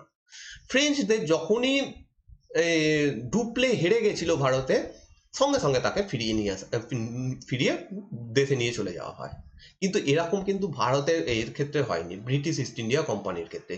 ফেল করলেও তাদের পিছনে ছিল, বা যখন ছিল সমস্ত প্রবলেমেও তারা ছিল। এটা একটা খুব বড় ব্যাপার। ন্যাশনালিস্ট প্রাইড, এই জিনিসটা ব্রিটিশদের মধ্যে ভরে ভরে ছিল এবং যেটা ভারতীয়দের মধ্যে ছিল না। এবং ইভেন আজও পর্যন্ত আমরা ধর্ম, জাতি, রং, ভাষা, রাজ্য এই নিয়ে লড়াই করে যাই, এখনো পর্যন্ত আমরা করে যাই। ইতিহাস থেকে আমরা এই বিষয়ে শিক্ষা নিই না। সেই সময়ও কিন্তু ছিল না। সেই সময় একটা ছোট রাজ্য প্রত্যেকটা নিজের একে অপরের সঙ্গে লড়াই করছে। মারাঠারা নিজামের সঙ্গে লড়াই করছে, নিজাম মহীশূরের সঙ্গে লড়াই করছে, মহীশূর মারাঠাদেরকে অ্যাটাক করছে, মারাঠারা আবার বাংলাকে অ্যাটাক করছে। এই সিস্টেম চলছিল পুরো ভারতে। মুঘলদের কোনো ক্ষমতা নেই, টোটাল একটা ভারতীয় একটা রাজবংশ কোনো কিছু ছিল না, ভারত একটা স্টেট এরকম কিছু ব্যাপার ছিল না, যেটা ইংরেজদের মধ্যে ছিল। ইংরেজরা ন্যাশনালিস্ট ছিল, তারা তাদের দেশের জন্য কাজ করেছিল, তারা তাদের দেশের হয়ে কাজ করত। তাদেরকে সেই কারণে কিনে নেওয়া বা তাদেরকে ঘুষ দেওয়া এই জিনিসগুলো মানে হতো না সেই সময়। ভারতীয়দের ক্ষেত্রে দেখবো যে নিজেদের তখন ভারতবর্ষের জন্য কিছু করব সেটা তো দূরে থাক, নিজেদের রাজ্যর জন্য কিছু করব সেটাও এরকম কিছু ব্যাপার ছিল না। বাংলার মীর কাসিম বা মীর জাফর বা এদেরকে সহজেই কিনে নেওয়া গেছিল, খুব সহজেই তাদেরকে গাদ্দারি করতে করানো গেছিল। এইরকম জিনিস কিন্তু ব্রিটিশদের মধ্যে ছিল না, তারা পুরোপুরি ন্যাশনালিস্ট ছিল। কিন্তু আমাদের এখানে বিভিন্ন সেপারেট ভাগে জাত, ধর্ম ইত্যাদিতে বিভক্ত একটা দেশ হয়ে গেছিল, যার ফলে সেই সুবিধাটা যে কেউ নেবেই। কারণ ব্রিটিশদের সবসময় দোষ দিয়ে লাভ নেই, তারাও প্রফিট করতে আসছে, তারাও জায়গা দখল করতে আসছে। যদি ভারতীয়রা স্ট্রং হতো সেটা করতে পারতো না, তা কোনোদিনই সম্ভব হতো না। যদি একটা এর মতো গুপ্ত বংশের মতো বা বড় একটা, তারপরে যে সমস্ত বা মুঘলরা যখন স্ট্রং ছিল তাদের মতো একটা বড় থাকতো, সারা দেশব্যাপী একটা রাজত্ব থাকতো, তাহলে ভারতীয়রা তাহলে ইংরেজরা কিন্তু এইভাবে জয়লাভ করতে পারতো না, যেটা এই সময় হয়ে যায়। তো এইগুলো হচ্ছে অ্যাডভান্টেজেস, কিভাবে তারা ব্রিটিশরা এখানে জায়গা দখল করেছিল, তার পিছনে কারণ কি কি ছিল। এবার হচ্ছে বাংলা, আমরা এবার ডাইরেক্ট বাংলাতে চলে আসবো, যেটা আজকে সেকেন্ড টপিক, যে বাংলায় তারা কিভাবে জায়গা দখল করলো এবং বাংলায় অ্যাকচুয়ালি ঘটনা কি হয়েছিল। আমরা আজকে হচ্ছে পলাশির যুদ্ধ অব্দি দেখবো, পরের দিন তারপরে বাকি পার্টটা দেখবো। তো যেটা বললাম প্রথমেই, বাংলা এই সময় ভারতের সব থেকে রিচেস্ট প্রভিন্স ছিল, সব থেকে ধনী সুবা ছিল, এবং এটা মুঘলদের আন্ডারে ছিল। যদিও মুঘলদের আন্ডারে থেকেও বাংলা ওয়ান টাইপ অফ স্বাধীন হয়ে গেছিল। বাংলাতে যারা নবাব ছিল তারা নিজেদের মতো শাসন করত। বাংলাতে অনেক দিন পর্যন্ত কোনো আক্রমণ হয়নি, কোনো পলিটিক্যালি কোনো প্রবলেম হয়নি, যার ফলে বাংলা এই সময় একটা বিশাল বড় এবং ধনী সুবাতে পরিণত হয়েছিল। হিউজ প্রফিট এখান থেকে যে আসতো, এবং এখানে প্রচুর এখান থেকে প্রফিট ব্রিটিশরাও কামিয়েছিল। তো ইংলিশ ইস্ট ইন্ডিয়া, আচ্ছা এই সময় বাংলা বলতে বিহার এবং ওড়িশাকেও জয়েন করতে হবে বাংলার সঙ্গে। তার সঙ্গে তো অবশ্যই পশ্চিমবঙ্গ এবং বাংলাদেশ রয়েছেই। এইটাও কিভাবে আস্তে আস্তে জয়েন হলো বিহার এবং ওড়িশা, সেটাও একটু পরে দেখব। কিন্তু একটা টাইম এসে যায় যখন বাংলা বলতে আজকের পশ্চিমবঙ্গ, বাংলাদেশ, বিহার, ওড়িশা সমস্তগুলো নিয়ে বাংলাকে বোঝানো হতো। তো যাই হোক, ব্রিটিশ ইস্ট ইন্ডিয়া কোম্পানি এখানে প্রথমে এসেছিল কমার্শিয়াল ইন্টারেস্টে। তারা দেখেছিল এইখানে প্রচুর প্রফিট রয়েছে, বাংলা একটা ধনী জায়গা, সেখান থেকে প্রচুর প্রফিট কামানো যেতে পারে, সেই জন্য কমার্শিয়াল ইন্টারেস্টে তারা প্রথমে এখানে এসেছিল। কিন্তু পরবর্তীকালে এই জায়গাটা দখল করবে। কতটা প্রফিট তারা কামাতো বা কতটা ব্যবসা করতো তার একটা উদাহরণ দেখলেই বোঝা যাবে, যে সারা এশিয়া থেকে যা ব্যবসা বাণিজ্য হতো তার 60% ব্যবসা বাংলা থেকে হতো। শুধু ভারত নয়, পুরো এশিয়া থেকে যা ব্যবসা ব্রিটিশদের হতো তার 60% ব্যবসা শুধুমাত্র বাংলা থেকে হতো। তো বিশাল বড় একটা ব্যবসা এখানে ছিল, বিশাল বড়। 1630 খ্রিস্টাব্দের মধ্যে বাংলাতে ব্রিটিশরা একাধিক ফ্যাক্টরি গড়ে তোলে, এবং এই জায়গাতে যে ফ্যাক্টরিগুলো গড়ে তোলে সেগুলো হচ্ছে বালাসোর, হুগলি, কাসিমবাজার, পাটনা, ডাক্কা। ডাক্কা বলতে আজকের ঢাকা। এই জায়গাগুলো তাদের ফ্যাক্টরি ছিল, মেন মেন এস্টাবলিশমেন্ট এই জায়গাগুলোতে ছিল, এবং বেশ বড় জায়গা নিয়ে তারা এখানে ব্যবসা করতো। 60% ব্যবসা করা মানে যথেষ্ট একটা বড় ব্যাপার। তো ধীরে ধীরে ব্রিটিশরা বাংলায় ঢুকে পড়েছে, এই সমস্ত জায়গায় তাদের কুঠি রয়েছে। এইবার তাদের আস্তে আস্তে লোভ বাড়তে শুরু করে, এবং তারা মিস ইউজ করতে শুরু করে তাদের পাওয়ারের যেগুলো তাদেরকে দেওয়া হয়েছিল। তো এরপরের ঘটনা, আচ্ছা এই সময় আরো একটা জিনিস, যে কোম্পানি 3000 টাকা বার্ষিক দিয়ে মুঘল যে সম্রাট এই সময় ছিল ফারুক সিয়ার, তার কাছ থেকে বাংলায় বিনা শুল্কে বাণিজ্যের অধিকার পেয়ে গেছিল। এবং এইটার পর থেকেই মেন প্রবলেমটা শুরু হয়ে যায়। এর আগে যে ফরমানগুলো তারা পেয়েছিল তাতেও এই কথা বলা ছিল যে ব্রিটিশরা চাইলে বাংলায় বিনা শুল্কে বাণিজ্য করতে পারবে, কিন্তু সেইটাকে প্রপারলি কার্যকরী করা তারা করতে পারেনি, কারণ সেই সময় বাংলার নবাবরা এটা করতে দেয়নি। কিন্তু যখন ফারুকসিয়ার এটা দেয়, তারপর থেকে কোম্পানির লোভ আরো বেশি বেড়ে যায়। তারা এবার আস্তে আস্তে চেষ্টা করে কিভাবে এই জিনিসটাকে বেশি করে ইউজ করা যায় এবং কিভাবে তারা এখান থেকে সুবিধা পেতে পারে। এবং যখন বসে, মানে সিরাজউদ্দৌলা সিংহাসনে বসে, তখন শুধুমাত্র যে কোম্পানি বিনা শুল্কে ব্যবসা বাণিজ্য শুরু করে তা নয়, তার সঙ্গে কোম্পানির যারা কর্মচারী তারা পর্যন্ত বিনা শুল্কে বাণিজ্য করতে শুরু করে, যেটা একটু পরে আমরা যখন ওই জায়গাতে যাব তখন দেখবো। যাই হোক, এই সময় মাত্র 3000 টাকার বিনিময়ে তারা এখানে বিনা শুল্কে বাণিজ্যের অধিকার পায়। যদি আমরা এটাকে ইউরোতে ট্রান্সফার করি, সরি পাউন্ডে ট্রান্সফার করি, কারণ ব্রিটিশদের কারেন্সি হচ্ছে পাউন্ড, তো সেই পাউন্ডে ট্রান্সফার করলে 350 পাউন্ড তাদেরকে বছরে পে করতে হতো। মাত্র 350 পাউন্ড তাদেরকে বছরে পে করতে হতো, এবং সেইখান থেকে শুধু বাংলা থেকে তারা 50,000 পাউন্ডের ব্যবসা করতো। 350 পাউন্ড দিয়ে 50,000 পাউন্ডের ব্যবসা করতো, মানে ইনর্মাস ব্যবসা এখান থেকে করতো। এবং এটা জাস্ট কিছুই নয়, 350 পাউন্ড বছরে কিচ্ছু ব্যাপার নয়। যদি ট্যাক্স দিতে হতো তাদেরকে, ব্রিটিশদেরকে, তাহলে এর থেকে অনেক বেশি টাকা তাদেরকে দিতে হতো। এবং যখনই এই লোভটা একটু বেড়ে যায়, সেটা আস্তে আস্তে বেশি হতে থাকে, এবং তার ফল হচ্ছে বাংলা দখল। তো যাই হোক, 1700 খ্রিস্টাব্দে মুর্শিদ কুলি খাঁ বাংলার দিওয়ান হিসেবে আসে। মুর্শিদ কুলি খাঁ বা এদের সম্পর্কেও দেখবো একটু পরে, মানে তাদের একটা ডিটেলড হিস্ট্রি বা এই সময় যা যা হয়েছিল সেটা দেখবো। ওভারভিউ এখানে আগের দিনও যদি একটা ওভারভিউ হয়েছে, তাও এখানে একটা ওভারভিউ দেওয়া রয়েছে। 1700 খ্রিস্টাব্দে মুর্শিদ কুলি খাঁকে দিওয়ান হিসেবে বাংলায় পাঠানো হয় এবং পরবর্তীকালে সে সুবাদার হয়ে যায় এবং 1727 খ্রিস্টাব্দে সে মারা যায়। তো দিওয়ান এবং সুবাদারের কনসেপ্টটা আশা করছি এতদিনে তোমরা বুঝে গেছো।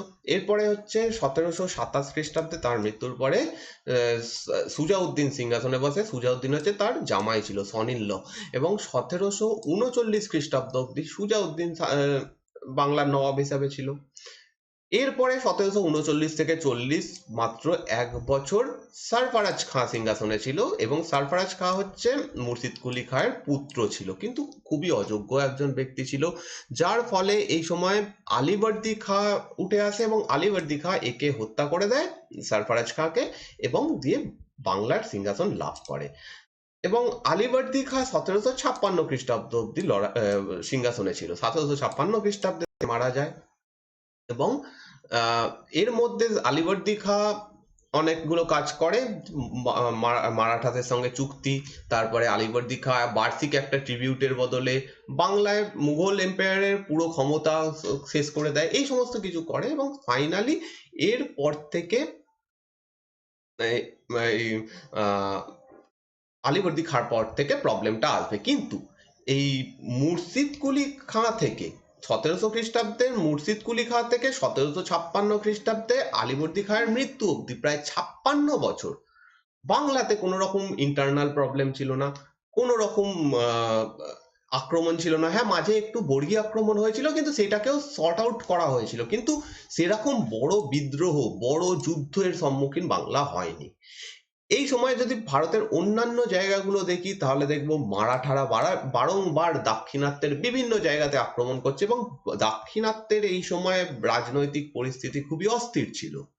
জাটরা উত্তর ভারতে রিভল্ট করেছে, তো জাটদের রিভল্টের কারণে উত্তর ভারতের যে পলিটিক্যাল কন্ডিশন সেটা অস্থির ছিল।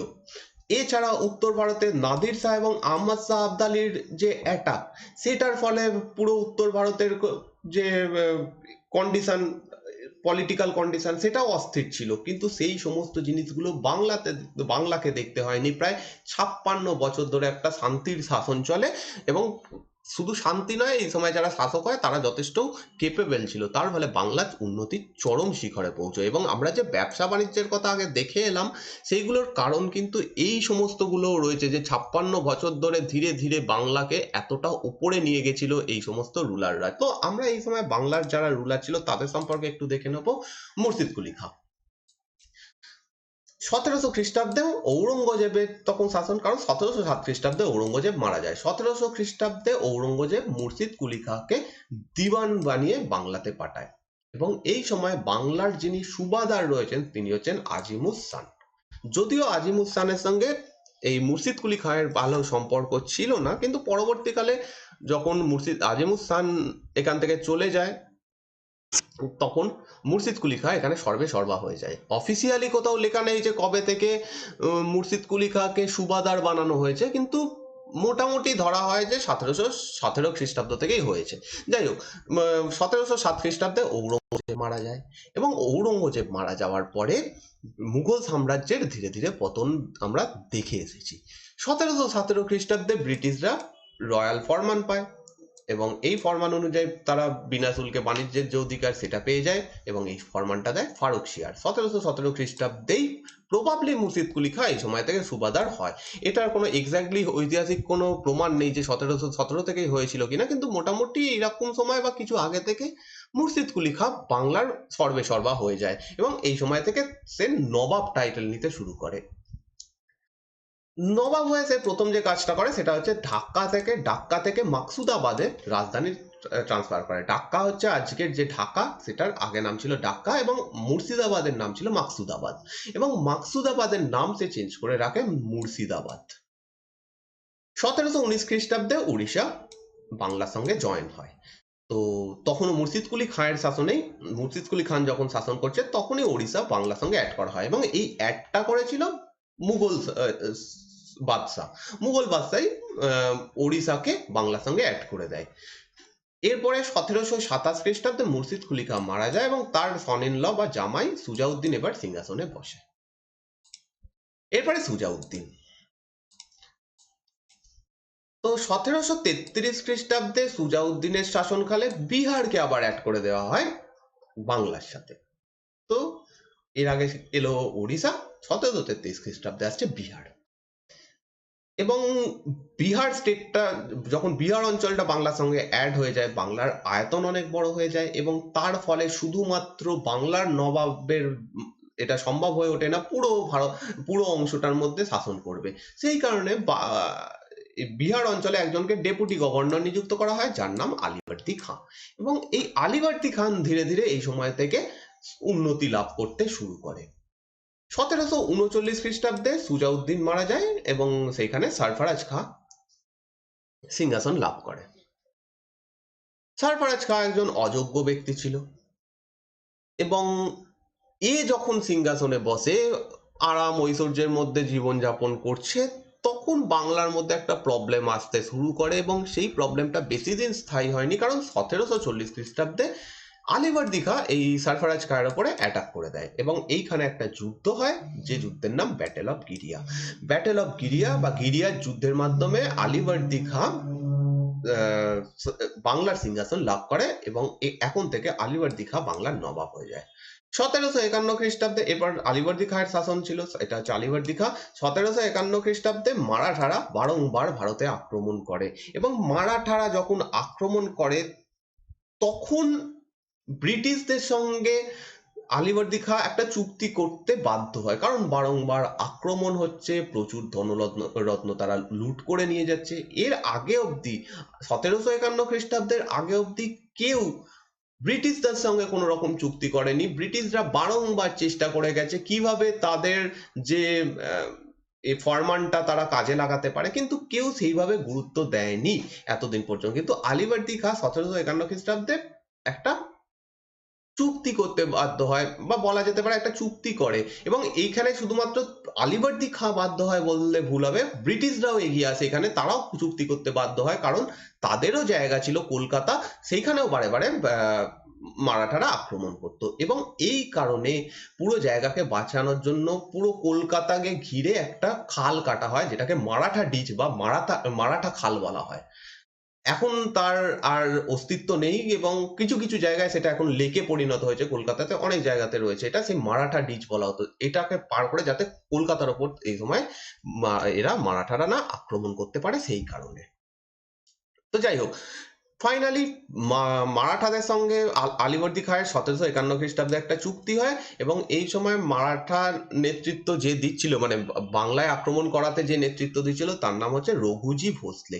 এই রঘুজি ভোসলের সঙ্গে চুক্তি হয় এবং এই চুক্তি অনুযায়ী ওড়িশা মারাঠাদের হাতে তুলে দেওয়া হয়। যে ওড়িশাটা আগে পেয়েছিল, এতদিন অব্দি বাংলার সাথে ছিল, সেইটা এবার মারাঠাদের হাতে তুলে দেওয়া হয় এবং আলীবর্দী খাঁ বছরে 12 লক্ষ টাকা চৌথ হিসাবে দেবে বলে ঠিক করে নেয় এবং এই দুটো দেওয়ার মাধ্যমে মারাঠারা বলে যে তারা আর বাংলাতে আক্রমণ করবে না। তো একদিক থেকে যে প্রবলেমটা আসছিল সেটা সলভ হয়ে যায়।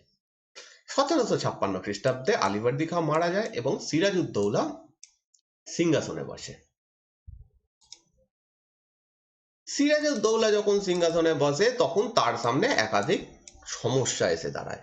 ঐতিহাসিকরা বলছেন সিরাজউদ্দৌলা খুবই একজন অল্প বয়স্ক হওয়ার কারণে তার যে অ্যাডমিনিস্ট্রেটিভ পাওয়ার সেটা খুব একটা ভালো ছিল না। সিরাজ এমন এমন কাজ করেছে যেগুলো সেই সময়ের যারা আমির উমরাহরা ছিল বাংলাতে তারা পর্যন্ত মানতে পারেনি।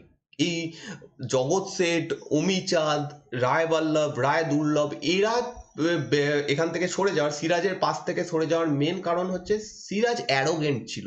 বলছে এটা ঐতিহাসিকরা যে সিরাজের মধ্যে একটা, যেহেতু যুবক বয়স, তার কোনো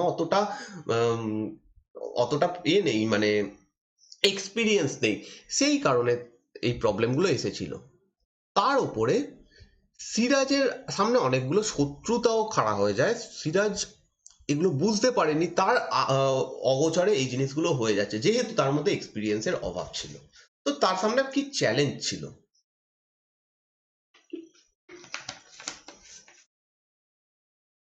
তো প্রথমেই বললাম যে মাত্র 20 বছর বয়সে এই সিংহাসনে বসেছিল এবং যথেষ্ট একজন খুবই ইয়ং, 20 বছর বয়সে সিংহাসনে বসা মানে তার অতটা বেশি এই অ্যাডমিনিস্ট্রেটিভ বা এই সমস্ত জিনিসে পাওয়ার থাকবে না।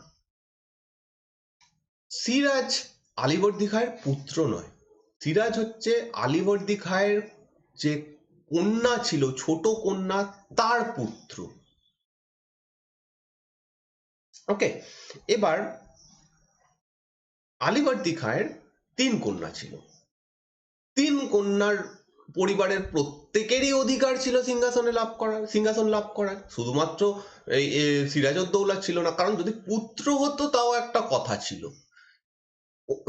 অন্যদিকে হ্যাঁ, অন্যান্য যে সমস্ত কন্যারা ছিল তাদের দিক থেকে এবার বিদ্রোহ শুরু হয়ে যায় যে আমাদেরও অধিকার রয়েছে এই সিংহাসনটা লাভ করার। তো এই সময় বিভিন্ন দিক থেকে যে যারা সিরাজের বিপরীতে চলে যায় তারা হচ্ছে প্রথম নবাব অফ পূর্ণিয়া শৌকত জং। এই হচ্ছে আরো একজন যে কন্যা ছিল তার দিক থেকে রিলেটিভ, শৌকত জং।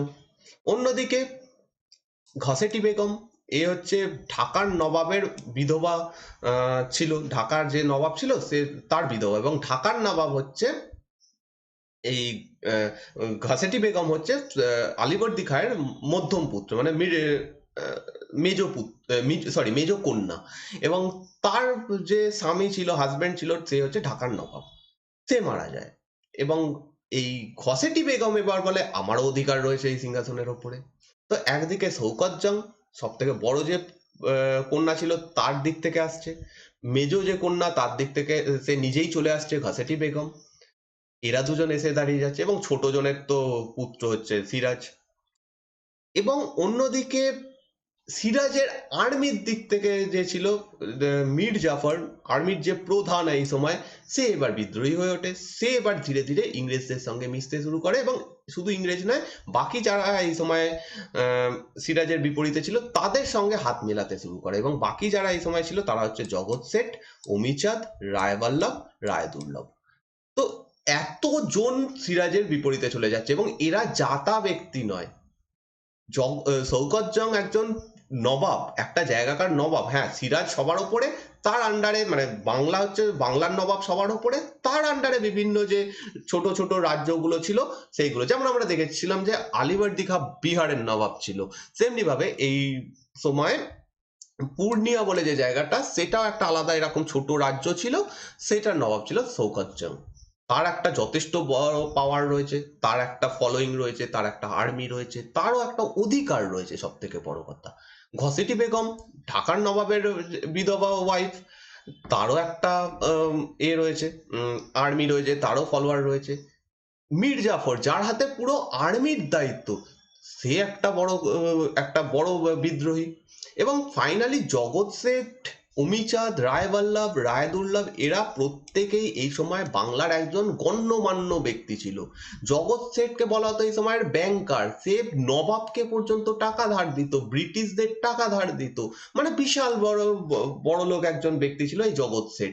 তো এরা যখন বিদ্রোহ ঘোষণা করছে বা এরা যখন বিপরীতে চলে যাচ্ছে, অটোমেটিক্যালি নবাবের ক্ষেত্রে এতগুলো বিদ্রোহ দমন করা সম্ভব হয়ে ওঠে না। এবং এইরকম নয় যে সিরাজ চেষ্টা করেনি, সিরাজ চেষ্টা করেছে কিন্তু ফেলড হয়ে যায়।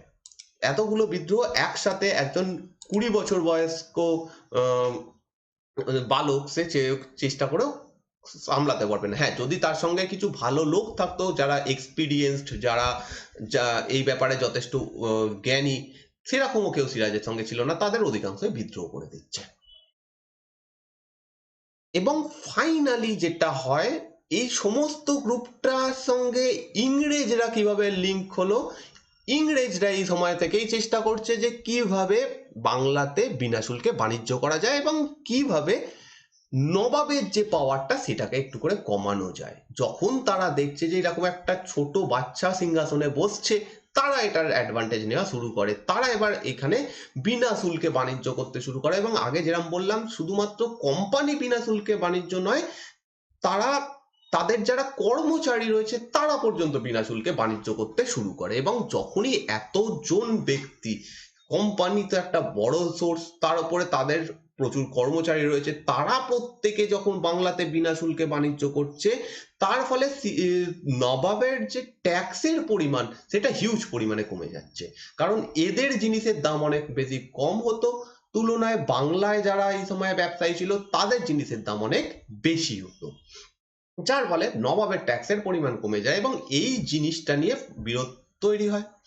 সেকেন্ড বিরোধ যেটা হয় সেটা হচ্ছে, বলা হয় যে সিরাজ যখন সিংহাসনে বসছে তখন নিয়ম মতো বাকি যে সমস্ত বিদেশি বা যারা রয়েছে এখানে তারা সকলেই সিরাজকে উইশ করবে, মানে যে নবাব হচ্ছে তাকে উইশ করবে, তাকে করবে, মানে সম্মান জানাবে, এরকম একটা ব্যাপার। ব্রিটিশরা এরকম কিছু করে না, ফরাসিরা এরকম করে, কিন্তু ব্রিটিশরা এরকম কিছু করে না। এবং যেহেতু আগেই বললাম একজন 20 বছরের ছেলে, তার মধ্যে একটু অ্যারোগেন্স বা তার মধ্যে একটু মানে এই জিনিসটা অনেক বেশি হবে যে আমাকে কোনো সম্মান দেওয়া হলো না, অল্পতেই রেগে যাবে, সে ঠান্ডা মাথার হবে না, সে সঙ্গে সঙ্গে চাইবে যুদ্ধ করব, কিভাবে এদেরকে হারিয়ে দেবো, সরিয়ে দেবো, সে চিন্তা করবে না যে পরের জিনিস কি হতে পারে। তো সেই প্রবলেমটা হয়েছিল।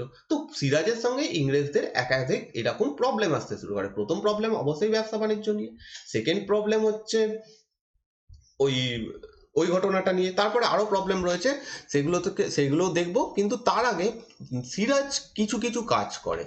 তার যে সে বুঝতে পারে যে আমার চারিদিকে বিদ্রোহ তৈরি হচ্ছে, বিভিন্ন লোক বিদ্রোহ করছে এবং অনেকে সিংহাসনের উপর লোভ করছে, তারা চাইছে সিংহাসনকে দখল করতে। তো তাদেরকে সরানোর জন্য কিছু কিছু ব্যবস্থা সে করে, যেমন শৌকত জংকে সে ডাইরেক্ট হত্যা করে দেয়। এই সময় একটা যুদ্ধ হয়, যে যুদ্ধের নাম মণিহারির যুদ্ধ, এবং এই যুদ্ধে শৌকত জং হেরে যায় এবং এখানে তাকে হত্যা করে দেওয়া হয়। অর্থাৎ তার যে শত্রুরা ছিল, চার দিক থেকে শত্রুতা ছিল, বা বলা যেতে পারে 3 দিক থেকে শত্রুতা ছিল, তার মধ্যে একটা দিক খতম হয়ে যায়। সেকেন্ড, ঘসেটি বেগম। ঘসেটি বেগমকে এই সময় করা হয়, গ্রেপ্তার করা হয় এবং তার যে বিদ্রোহ সেটাকেও দমন করে দেওয়া হয়। অর্থাৎ ফ্যামিলির দিক থেকে যে প্রবলেমটা ছিল, যে বিদ্রোহগুলো ছিল, সেগুলোকে সিরাজ দমন করে দেয়। আর্মির দিকে যে প্রবলেম ছিল, অর্থাৎ মীর জাফর ধীরে ধীরে বিদ্রোহী হয়ে যাচ্ছিল, মীর জাফরকে প্রধান ক্ষমতা থেকে সরিয়ে সেখানে মীর মদনকে নিয়ে আসা হয়। যেটা বলা হয় যে মানে বিভিন্ন বইতে অনেক জায়গাতেই বলা হয় যে মীর জাফর প্রধান সেনাপতি ছিল, সেটা ভুল কথা। মীর জাফর প্রধান সেনাপতি ছিল না, মীর জাফর প্রধান সেনাপতি যতদিন ছিল ততদিন অব্দি ঠিক ছিল, কিন্তু তারপরে তাকে সরিয়ে মীর মদনকে প্রধান সেনাপতি বানানো হয়। মীর জাফরকে শুধুমাত্র একজন সেনাপতিতে রূপান্তরিত করা হয় এবং মীর জাফরের হাতে একটা ছোট আর্মি ছিল, মানে ছোট বলতে যথেষ্ট বড়ই আর্মি, এরম নয় যে ছোট বলতে 10-12 জনের আর্মি, কিন্তু প্রধান যে সেনাপতি সেই পদটা এখন থেকে মীর মদনের হাতে চলে যায়। এছাড়াও সিরাজ বুঝতে পারে যে যারা ইন্টারনাল এতে রয়েছে, যারা মন্ত্রী বা এরকম জায়গাতে রয়েছে, তাদের মধ্যে থেকে বিদ্রোহ উঠে আসছে, সেই কারণে বাইরে থেকে একজনকে নিয়ে এসে এখানে তাকে প্রধানমন্ত্রীর পদ দেওয়া হয়, যার নাম মোহনলাল। মোহনলাল এই সময় প্রধানমন্ত্রীর পদ পায়, ওয়ান টাইপ অফ বলা যেতে পারে প্রধানমন্ত্রীর পদ পায়। তো এই সমস্ত কাজগুলো সিরাজ করে। এবার ব্যাটেল অফ পলাশি। পলাশির যুদ্ধ কেন হলো, বা পলাশির যুদ্ধে কি হয়েছিল? যেটা ব্রিটিশদের সঙ্গে প্রবলেম, সেটার প্রথম প্রবলেমটা একটু আগেই বললাম, যে র্যাম্পেট ইউজ অফ ট্রেড প্রিভিলেজ, অর্থাৎ যে দস্তক ছিল সেটার অপব্যবহার, এটার জন্য সিরাজ ব্রিটিশদের প্রতি ক্ষুব্ধ ছিল। সেকেন্ড ব্যাপার হচ্ছে ওই সম্মান না জানানো নিয়ে ক্ষুব্ধ ছিল। থার্ড ব্যাপার হচ্ছে এই সময় সপ্তবর্ষব্যাপী যুদ্ধ শুরু হয়ে যায় এবং সপ্তবর্ষব্যাপী যুদ্ধের ফলে যেখানে যেখানে ব্রিটিশরা এবং যেখানে যেখানে ফরাসিরা রয়েছে, মানে তাদের যেখানে যেখানে কুঠি রয়েছে, সেইগুলোকে তারা দুর্গ বানাতে শুরু করে। যখনই এই ঘটনাটা ঘটতে শুরু করে, সিরাজ অর্ডার দেয় যে বাংলাতে কোনো কুঠি বানানো, মানে দুর্গ বানানো যাবে না। কুঠি রয়েছে ঠিক আছে, কিন্তু তোমরা দুর্গ বানাতে পারো না। ফরাসিরা সেটা মেনে নেয়, ফরাসিরা তাদের দুর্গ বানানো বন্ধ করে দেয়, কিন্তু ব্রিটিশরা বন্ধ করে না। ব্রিটিশরা কলকাতায় যে কুঠি রয়েছে সেইটাকে দুর্গে পরিণত করা কাজ চালিয়ে যেতে থাকে। অতএব নবাবের সঙ্গে ডাইরেক্ট শত্রুতা, নবাবের কথা ডাইরেক্ট অমান্য করা। থার্ড শত্রুতা। ফোর্থ যে ঘটনা ঘটে সেটা হচ্ছে কৃষ্ণদাস। এ হচ্ছে রাজবল্লভের পুত্র ছিল এবং রাজবল্লভ হচ্ছে মুর্শিদাবাদের একজন খাজাঞ্চি ছিল। খাজাঞ্চি বলতে যে টাকা পয়সার হিসেব রাখতো বা টাকা পয়সা যার কাছে থাকতো। তার পুত্র ছিল কৃষ্ণদাস এবং সেই থেকে ট্রেজারি থেকে প্রচুর অর্থ নিয়ে এই সময় পালিয়ে যায় এবং সিরাজ তাকে ধরে ধরে আনার অর্ডার দেয় এবং কৃষ্ণদাস এই সময় পালিয়ে চলে যায় কলকাতাতে এবং কলকাতাতে গিয়ে ব্রিটিশদের শরণাপন্ন হয়ে যায় এবং ব্রিটিশরা তাকে আশ্রয় দিয়ে দেয়। এই ঘটনা যখন সিরাজ জানতে পারে, সিরাজ তাদেরকে অর্ডার দেয় যে কৃষ্ণদাস হচ্ছে আমার শত্রু, তাকে আমার হাতে তুলে দাও। কিন্তু ব্রিটিশরা ডাইরেক্ট এটাকে ইগনোর করে দেয়, তারা ডাইরেক্ট বলে দেয় যে তারা তুলে দেবে না। পর পর 4টে ঘটনা যেগুলো প্রত্যেকটা এই সিরাজকে ক্রোধে মানে সিরাজের রাগ বাড়িয়ে দিয়েছিল। প্রত্যেকটা ঘটনায় এর পিছনে দায়ী ছিল পলাশির যুদ্ধের কারণে এবং এই ঘটনাগুলো যখন পর পর ঘটতে থাকছে, ফাইনালি সিরাজ মনে করে যে এই ইংরেজদের এইভাবে ছেড়ে দেওয়া উচিত হচ্ছে না, তাদেরকে এখান থেকে সরিয়ে দিতে হবে এবং সেই অনুযায়ী সিরাজ একটা বিশাল আর্মি নিয়ে কলকাতা আক্রমণ করে। 1756 খ্রিস্টাব্দের 20 জুন কলকাতার যে দুর্গ সেই সময় ইংরেজদের ছিল সেটাকে আক্রমণ করা হয় এবং এইখানে যত আর্মি ছিল তাদেরকে এখান থেকে ভাগিয়ে দেওয়া হয়, প্রচুর মানুষকে এখান থেকে ভাগিয়ে দেওয়া হয়। এবার দেখো, ইংরেজরা যতই মানে প্ল্যান করুক, প্রোগ্রাম করুক, তাদের শক্তি এখনো পর্যন্ত এতটা নয় যে একটা বড় স্টেটের নবাবকে হারিয়ে দেবে, যতই তাদের কাছে সমস্ত কিছু থাক। ঠিক আছে, এবার কলকাতার যে দুর্গ ছিল তাতে আর কত সৈন্য থাকবে, সেই সৈন্যর সামনে সিরাজের সৈন্যের সামনে সেই সৈন্য কোনো ব্যাপারই নয়। সঙ্গে সঙ্গে তারা এখান থেকে পালিয়ে যেতে বাধ্য হয়। যারা এখানে থেকে যায়, যাদেরকে সিরাজ ধরে, তাদেরকে নিয়ে বলা হয় যে একটা ছোট ঘরের মধ্যে বন্দি করে দেয় এবং এই সময় 146 জনকে বন্দি বানানো হয় এবং একটা ছোট্ট ঘরের মধ্যে তাদেরকে ঢুকিয়ে দেওয়া হয় এবং তার মধ্যে সাফোকেশনের ফলে 123 জন মারা যায় এবং এই ঘটনা যিনি বলছেন তার নাম হালওয়েল এবং এই ঘটনাটাই ইতিহাসে বিখ্যাত ব্ল্যাক হোল ট্র্যাজেডি বা অন্ধকূপ হত্যা নিয়ে, মানে অন্ধকূপ হত্যা নামে। যদিও মডার্ন ঐতিহাসিকরা বলছেন যে বর্ণনা হালওয়েল দিচ্ছে, হালওয়েল একটা গ্রন্থ রচনা করেন যেটার নাম যতদূর সম্ভব wonder how I am alive, যতদূর সম্ভব, নামটা আমার মনে নেই। তো এই বইতে তিনি যে বর্ণনা দিচ্ছেন, যে ঘরের বর্ণনা দিচ্ছেন, সেইটাতে কোনোদিনই 146 জনকে বন্দি বানানো সম্ভবই নয়। মানে চেপে চুপে, এটা তো আর মানে সেই নয় যে কোনো জিনিস নয় যে চেপে চুপে ঢুকিয়ে দিলাম ঠেসে ঠুসে। ওইটার মধ্যে 146 জন মানুষ থাকতেই পারে না ওই ঘরের মধ্যে, তাহলে সেখানে থাকলো কি করে? তো ঐতিহাসিকরা বলছেন সিরাজের যে রয়েছে, সিরাজের নামকে খারাপ করার জন্য এই সময় হালওয়েল এই ধরনের একটা কথা প্রচার করেন। এইরকম ঘটনা হয়তো ঘটেছিল, হ্যাঁ, কিছু লোককে হয়তো সে বন্দি বানিয়েছিল, কিছু লোক হয়তো সেখানে মারাও গেছিল, কিন্তু সেটা 146 জনকে বন্দি বানায়নি বা 123 জনকে সেখানে মারা যায়নি 123 জন। তো যাই হোক, এরকম একটা ঘটনা ঘটেছিল, ব্ল্যাক হোল ট্র্যাজেডি, এবং পরীক্ষায় যদি প্রশ্ন আসে এটা কবে হয়েছিল, সেটা হয়েছিল 20 জুন 1756।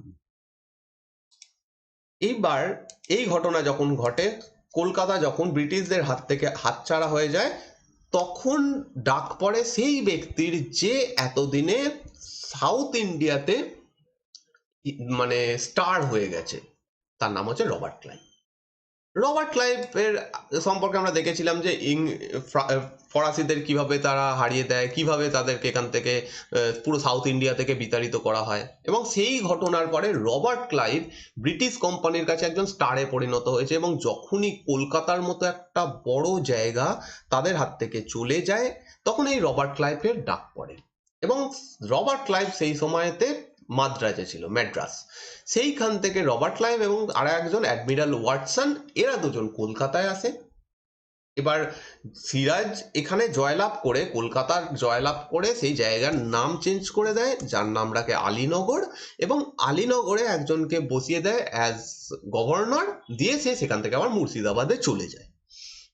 রবার্ট ক্লাইভ এবং অ্যাডমিরাল ওয়াটসন এসে 1757 খ্রিস্টাব্দের জানুয়ারি মাসে পুনরায় কলকাতা দখল করে নেয় এবং এবার যখনই কলকাতায় এরকম হচ্ছে, অ্যাটাক হচ্ছে বা কলকাতায় দখল হয়ে যাচ্ছে, তখন সিরাজ এগিয়ে আসে। ফাইনালি সিরাজের সঙ্গে একটা চুক্তি হয় এর রবার্ট ক্লাইভের, যে চুক্তির নাম ট্রিটি অফ আলীনগর বা আলীনগরের সন্ধি। এটা হয় 9 ফেব্রুয়ারি 1757 খ্রিস্টাব্দে। এবং এখানে বলা হয় যে সিরাজও মেনে ঠিক করেছিল যে ইংরেজদের সঙ্গে ঠিক আছে অনেক হলো, এবার একটা ভালো সম্পর্ক তৈরি করা যাক, ওরা হয়তো শিক্ষা পেয়ে গেছে, এরকম একটা চিন্তা ভাবনা তার মাথায় ছিল। প্লাস অন্যান্য দিক থেকে এক প্রবলেম ছিল, তখন ধীরে ধীরে বিদ্রোহ দেখা দিচ্ছিল সাম্রাজ্যের মধ্যে, সেইগুলোকে ঠিক করার দরকার ছিল। সেই কারণে হয়তো সিরাজ এই সময় চুক্তিটা করেছিল।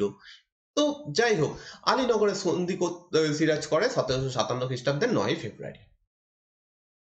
এরপর থেকে শুরু হয়ে যায় সিরাজের বিরুদ্ধে অরিজিনাল যে চক্রান্ত সেটা, এবং এইখানে রবার্ট ক্লাইভ অংশগ্রহণ করতে শুরু করে। এই সময় ক্লাইভ একটা গোপনে সন্ধি করে। এই সন্ধিতে অংশগ্রহণ করে মীর জাফর, রায়দুল্লভ, জগৎ শেঠ, যাকে এই সময় ব্যাংকার বলা হতো, এবং উমিচাঁদ।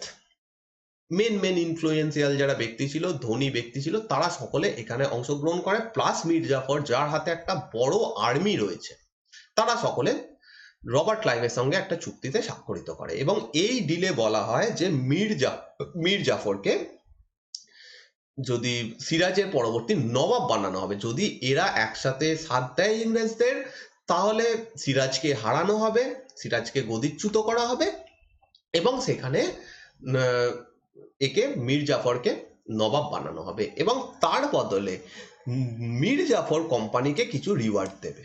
এরকম একটা সন্ধি হয়। তো যাই হোক, এই যুদ্ধটা হওয়ার আগে থেকেই যুদ্ধে কে হারবে সেটা ঠিক হয়ে যায়। এইখানে ঐতিহাসিকরা বলছে পলাশির যুদ্ধ তো হয়েছিল 23শে জুন 1757 খ্রিস্টাব্দে, কিন্তু এই যুদ্ধ অ্যাকচুয়ালি সংগঠিত হওয়ার বহুদিন আগেই যুদ্ধের কি ফল হবে সেইটা স্থির হয়ে যায়। তো যাই হোক, ব্যাটেল অফ পলাশির যুদ্ধ হয় 23শে জুন 1757। এবং এইখানে এই যুদ্ধ হওয়ার পিছনে কারণ হচ্ছে, রবার্ট ক্লাইভ বলে যে সিরাজউদ্দৌলা আলীনগরের সন্ধিকে উল্লঙ্ঘন করছে। আলীনগরের সন্ধিতে যা যা কথা বলা হয়েছিল, যে যে চুক্তি হয়েছিল, সেইগুলোকে সে মানছে না, এবং সেই কারণে সেই অ্যালিগেশন এনে এর ওপরে সিরাজউদ্দৌলার ওপর অ্যাটাক করা হয়। এবং 23শে জুন 1757 নবাবের 50,000 সৈন্য, সেখানে ব্রিটিশদের একটা ছোট সৈন্য, কোথাও বলছে 1000, কোথাও বলছে 2000, কোথাও বলা হয় 5000, এরকম একটা মানে মোটামুটি একটা খুবই কম সংখ্যার একটা সৈন্য একে অপরের সামনে দাঁড়িয়ে যায়, এবং যে জায়গায় দাঁড়ায় সেটা হচ্ছে পলাশি। পলাশি জায়গাটা আজও রয়েছে। পলাশি জায়গার নাম হয়েছিল, সেই জায়গাতে প্রচুর পলাশ গাছ ছিল। যে মাঠটাতে যুদ্ধ হয়েছিল অ্যাকচুয়ালি সেখানে প্রচুর পলাশ গাছ ছিল, যদিও আজকে আর নেই সেরকম শাল গাছ, পলাশ গাছ ছিল, সেই জন্য সেই জায়গাটার নাম পলাশি। যাই হোক, এই জায়গাতে সৈন্যরা মুখোমুখি দাঁড়িয়ে যায় এবং একটা যুদ্ধের পরিস্থিতি তৈরি হয়। দিনটা হচ্ছে 23শে জুন 1757, এবং এইখানে দেখা যায় যে সিরাজের একটা বড় আর্মি জাস্ট শুধু দেখে যায় যে যুদ্ধ হচ্ছে, কারণ তাদের নেতৃত্বে ছিল মীর জাফর। মীর জাফরের এখানে শত্রুতা, মানে যে ষড়যন্ত্র, যেরকম চুক্তি হয়, ষড়যন্ত্র বলা যাবে না কারণ এখানে চুক্তি হয়েছিল, সেই চুক্তির প্রপার ফল অনুযায়ী মীর জাফর চুপচাপ দাঁড়িয়ে দেখে। যারা অন্যান্য যে সমস্ত কয়েকজন ব্যক্তি ছিল, যেমন এ যাদের নাম আগে দেখলাম, কি যেন নামটা ছিল ভুলে গেলাম, মীর মদন, মোহনলাল, এরা লড়াই করে, কিন্তু খুবই ছোট আর্মি, তার সঙ্গে ফরাসিদের একটা আর্মি একসাথে লড়াই করে, এবং এই লড়াইয়ের ফল আমরা সকলেই জানি। সিরাজউদ্দৌলার আর্মি পরাজিত হয়, এবং এখান থেকে সিরাজউদ্দৌলা পালিয়ে যেতে বাধ্য হন। এই যুদ্ধে মীর মদন এবং মোহনলাল মারা যায়, এবং পলাশির প্রান্তরে, মানে এই মুর্শিদাবাদে এখনো রয়েছে, এই মোহনলালের সমাধি রয়েছে একটু দূরে, অনেকেই এটা দেখতে চায় না, কিন্তু যাই হোক রয়েছে। এবার ব্যাপার হচ্ছে, এখান থেকে সিরাজউদ্দৌলা পালিয়ে যায়, এবং পরবর্তী কিছুদিন পরে মীর জাফরের যে পুত্র মিরন একে ধরে ফেলে, এবং ফাইনালি পুরো ফ্যামিলি সমেত সিরাজউদ্দৌলাকে হত্যা করে দেওয়া হয়। তবে অনেকে বলে যে সিরাজউদ্দৌলার পরবর্তী ফ্যামিলি, পরবর্তী জেনারেশন এখনো রয়েছে, বা এর কোনো প্রমাণ নেই, অনেকে বলে রয়েছে, এবং অনেকে এখানে একটা গল্প প্রচারিত রয়েছে যে সিরাজউদ্দৌলা পালাচ্ছিল, কিন্তু জাস্ট একটা জিনিস ভুলে যায়, ছদ্মবেশে পালাচ্ছিল, কিন্তু একটাই জিনিস ভুলে যায়, তার যে পায়ে জুতোটা ছিল রত্ন খচিত বিভিন্ন সোনার উপর বাঁধানো একটা জুতো ছিল, সেই জুতোটা দেখে মানুষ চিনতে পেরে যায় এবং মিরনের হাতে তাকে তুলে দেওয়া হয়। বাকি সমস্ত কিছু সে চেঞ্জ করেছিল, ওইটা চেঞ্জ করতে ভুলে যায়। যাই হোক, এটা কতটা সত্যি কতটা মিথ্যে তার আছে, কিন্তু জাস্ট ইন্টারেস্টিং বানানোর জন্য এগুলো বলা। তো যাই হোক, এইরকম ঘটনা ঘটে এবং সিরাজউদ্দৌলা এখানে মারা যায়। এবং পলাশির যুদ্ধের পরে ব্রিটিশরা এখানে এনর্মাস পাওয়ারফুল হয়ে যায়, তারা প্রচুর সম্পত্তি পেয়ে যায়, তাদেরকে 24 পরগনার পুরো জমিদারি দিয়ে দেওয়া হয়, তাদেরকে প্রচুর অর্থ দেওয়া হয়। রেজাল্ট আমরা দেখবো এখানে যে কি কি সিগনিফিকেন্স হয়েছিল, কি কি পেয়েছিল। ব্যাটেল অফ পলাশি বা পলাশির যুদ্ধের মাধ্যমে মীর জাফর ফাইনালি বাংলার নবাব হয়ে যায় এবং মীর জাফর এই সময় থেকে ইংরেজদের কাঠপুতুলে পরিণত হয়। মীর জাফরের হাতে কোনো ক্ষমতা ছিল না, যদিও মীর জাফর কিন্তু এটা কোনোদিনই ভাবেনি যে এরকম হবে, যে ইংরেজরা তার হাত থেকে পুরো ক্ষমতা নিয়ে নেবে। পরবর্তীকালে মীর জাফরও বিদ্রোহ করার চেষ্টা করবে, কারণ সে ভেবেছিল এখানে সে নবাব হতে পারবে, স্বাধীনভাবে শাসন করবে, কিন্তু সেটা হয়ে ওঠেনি। মীর জাফরকে এসে ইংরেজরা বারংবার প্রচুর অর্থ দাবি করতে থাকে, প্রচুর জিনিস তারা নিতে থাকে। এমনিতেই যুদ্ধের পরবর্তী সময় যুদ্ধ জয়লাভের কারণে পুরো 24 পরগনার জমিদারি ইংরেজদের দিয়ে দেওয়া হয়, আর প্রচুর লার্জ সাম অফ মানি তাদেরকে দেওয়া হয়। তারপরেও বারংবার এসে ইংরেজরা মীর জাফরের কাছ থেকে অর্থ চাইতে থাকে এবং মীর জাফর সেগুলো দিতে বাধ্য হয়, এবং এই রকম ভাবে পুরো বাংলার ক্ষমতা ওয়ান টাইপ অফ ইংরেজদের হাতে চলে যায়। আজ এই 24 পরগনা বলতে আজকের যে উত্তর 24 পরগনা এবং দক্ষিণ 24 পরগনা, এই পুরো জায়গাটাকে নিয়ে সেই সময় 24 পরগনা বলা হতো, ঠিক আছে। তো সেই জায়গাটা পুরো এই দায়িত্ব পুরো জমিদারি চলে যায় ইংরেজদের হাতে, এবং এই যুদ্ধকেই বলা যেতে পারে ব্রিটিশদের ফাউন্ডেশন। ভারতে ব্রিটিশ সাম্রাজ্যের সূত্রপাত এই যুদ্ধের মাধ্যমে হয়। ব্রিটিশ যুগ কবে থেকে শুরু হয়েছে সেটা আমরা প্রপারলি বলতে না পারলেও ব্রিটিশ সাম্রাজ্যের সূত্রপাত যে এখান থেকে হয়ে যায় এটা একদম 100%। এইখান থেকেই তারা ধীরে ধীরে প্রথমে বাংলা পুরো দখল করবে এবং তারপরে তারা ধীরে ধীরে পুরো ভারতের পুরো অংশটা তারা দখল করে নেবে, এবং এখান থেকেই সেটা সূত্রপাত হয়ে যায়। এবং অবশ্যই এই যুদ্ধের মাধ্যমে ব্রিটিশদের আর্মির সুপ্রিমেসিটা স্থাপিত হয়ে যায়। এটা বোঝা যায় যে ব্রিটিশদের আর্মি যতই ছোট হোক না কেন, তারা ভারতীয় রাজাদেরকে হারিয়ে দিতে পারে, তাদের সেই ক্ষমতা রয়েছে। এই জিনিসটাও এখান থেকে প্রতিষ্ঠিত হয়ে যায় এবং এটা ব্রিটিশরাও জেনে যায়, ব্রিটিশরাও বুঝতে পারে যে আমরাও চাইলে লড়াই করে জিততে পারবো, সেই কনফিডেন্সটা পেয়ে যায়। তো এর পরের ঘটনা যেটা হয় সেটা হচ্ছে এরপরে ক্লাইভকে বাংলার প্রধান করে দেওয়া হয়, এবং ক্লাইভ যখন বাংলায় গভর্নর জেনারেল হিসেবে আসে, মীর জাফর পুরোপুরি তার হাতের পুতুলে পরিণত হয়, যেটা একটু আগে বলছিলাম। মীর জাফর তার কথায় উঠতে বসতে লাগে, এবং মীর জাফর এইটা মেনে নিতে বাধ্য হয় যে কলকাতা এই অঞ্চলটাতে ইংরেজদের একচ্ছত্র অধিপতি থাকবে, সেখানে তারাই থাকবে, তাদের একটা কলোনি তৈরি হয়, কলোনি আর নয়, সেখানে একটা বড় শহর করে তারা থাকবে। এবং তাছাড়া নবাবের কোর্টে, মুর্শিদাবাদের নবাবের কোর্টে ইংরেজদের একজন প্রতিনিধি থাকবে, এবং যা শাসন হবে, যা ডিসিশন নেওয়া হবে, ওই প্রতিনিধির মাধ্যমে ক্লাইভ জানতে পারবে। ক্লাইভ যদি সেটাকে অ্যাপ্রুভ করে তারপরে নবাব সেটা নিতে পারবে। এই রকম অবস্থায় পরিণত হয় এবং এরপর থেকে বাংলার যে স্বাধীনতা সেটা পুরোপুরি নষ্ট হয়ে যায়। তো আজকের ভিডিও এই অবধি ছিল। এর পরের দিন আমরা বক্সারের যুদ্ধ সম্পর্কে দেখব। তো এই ভিডিওটা যদি ভালো লাগে অবশ্যই লাইক, কমেন্ট এবং শেয়ার করো। Thank you for watching this video.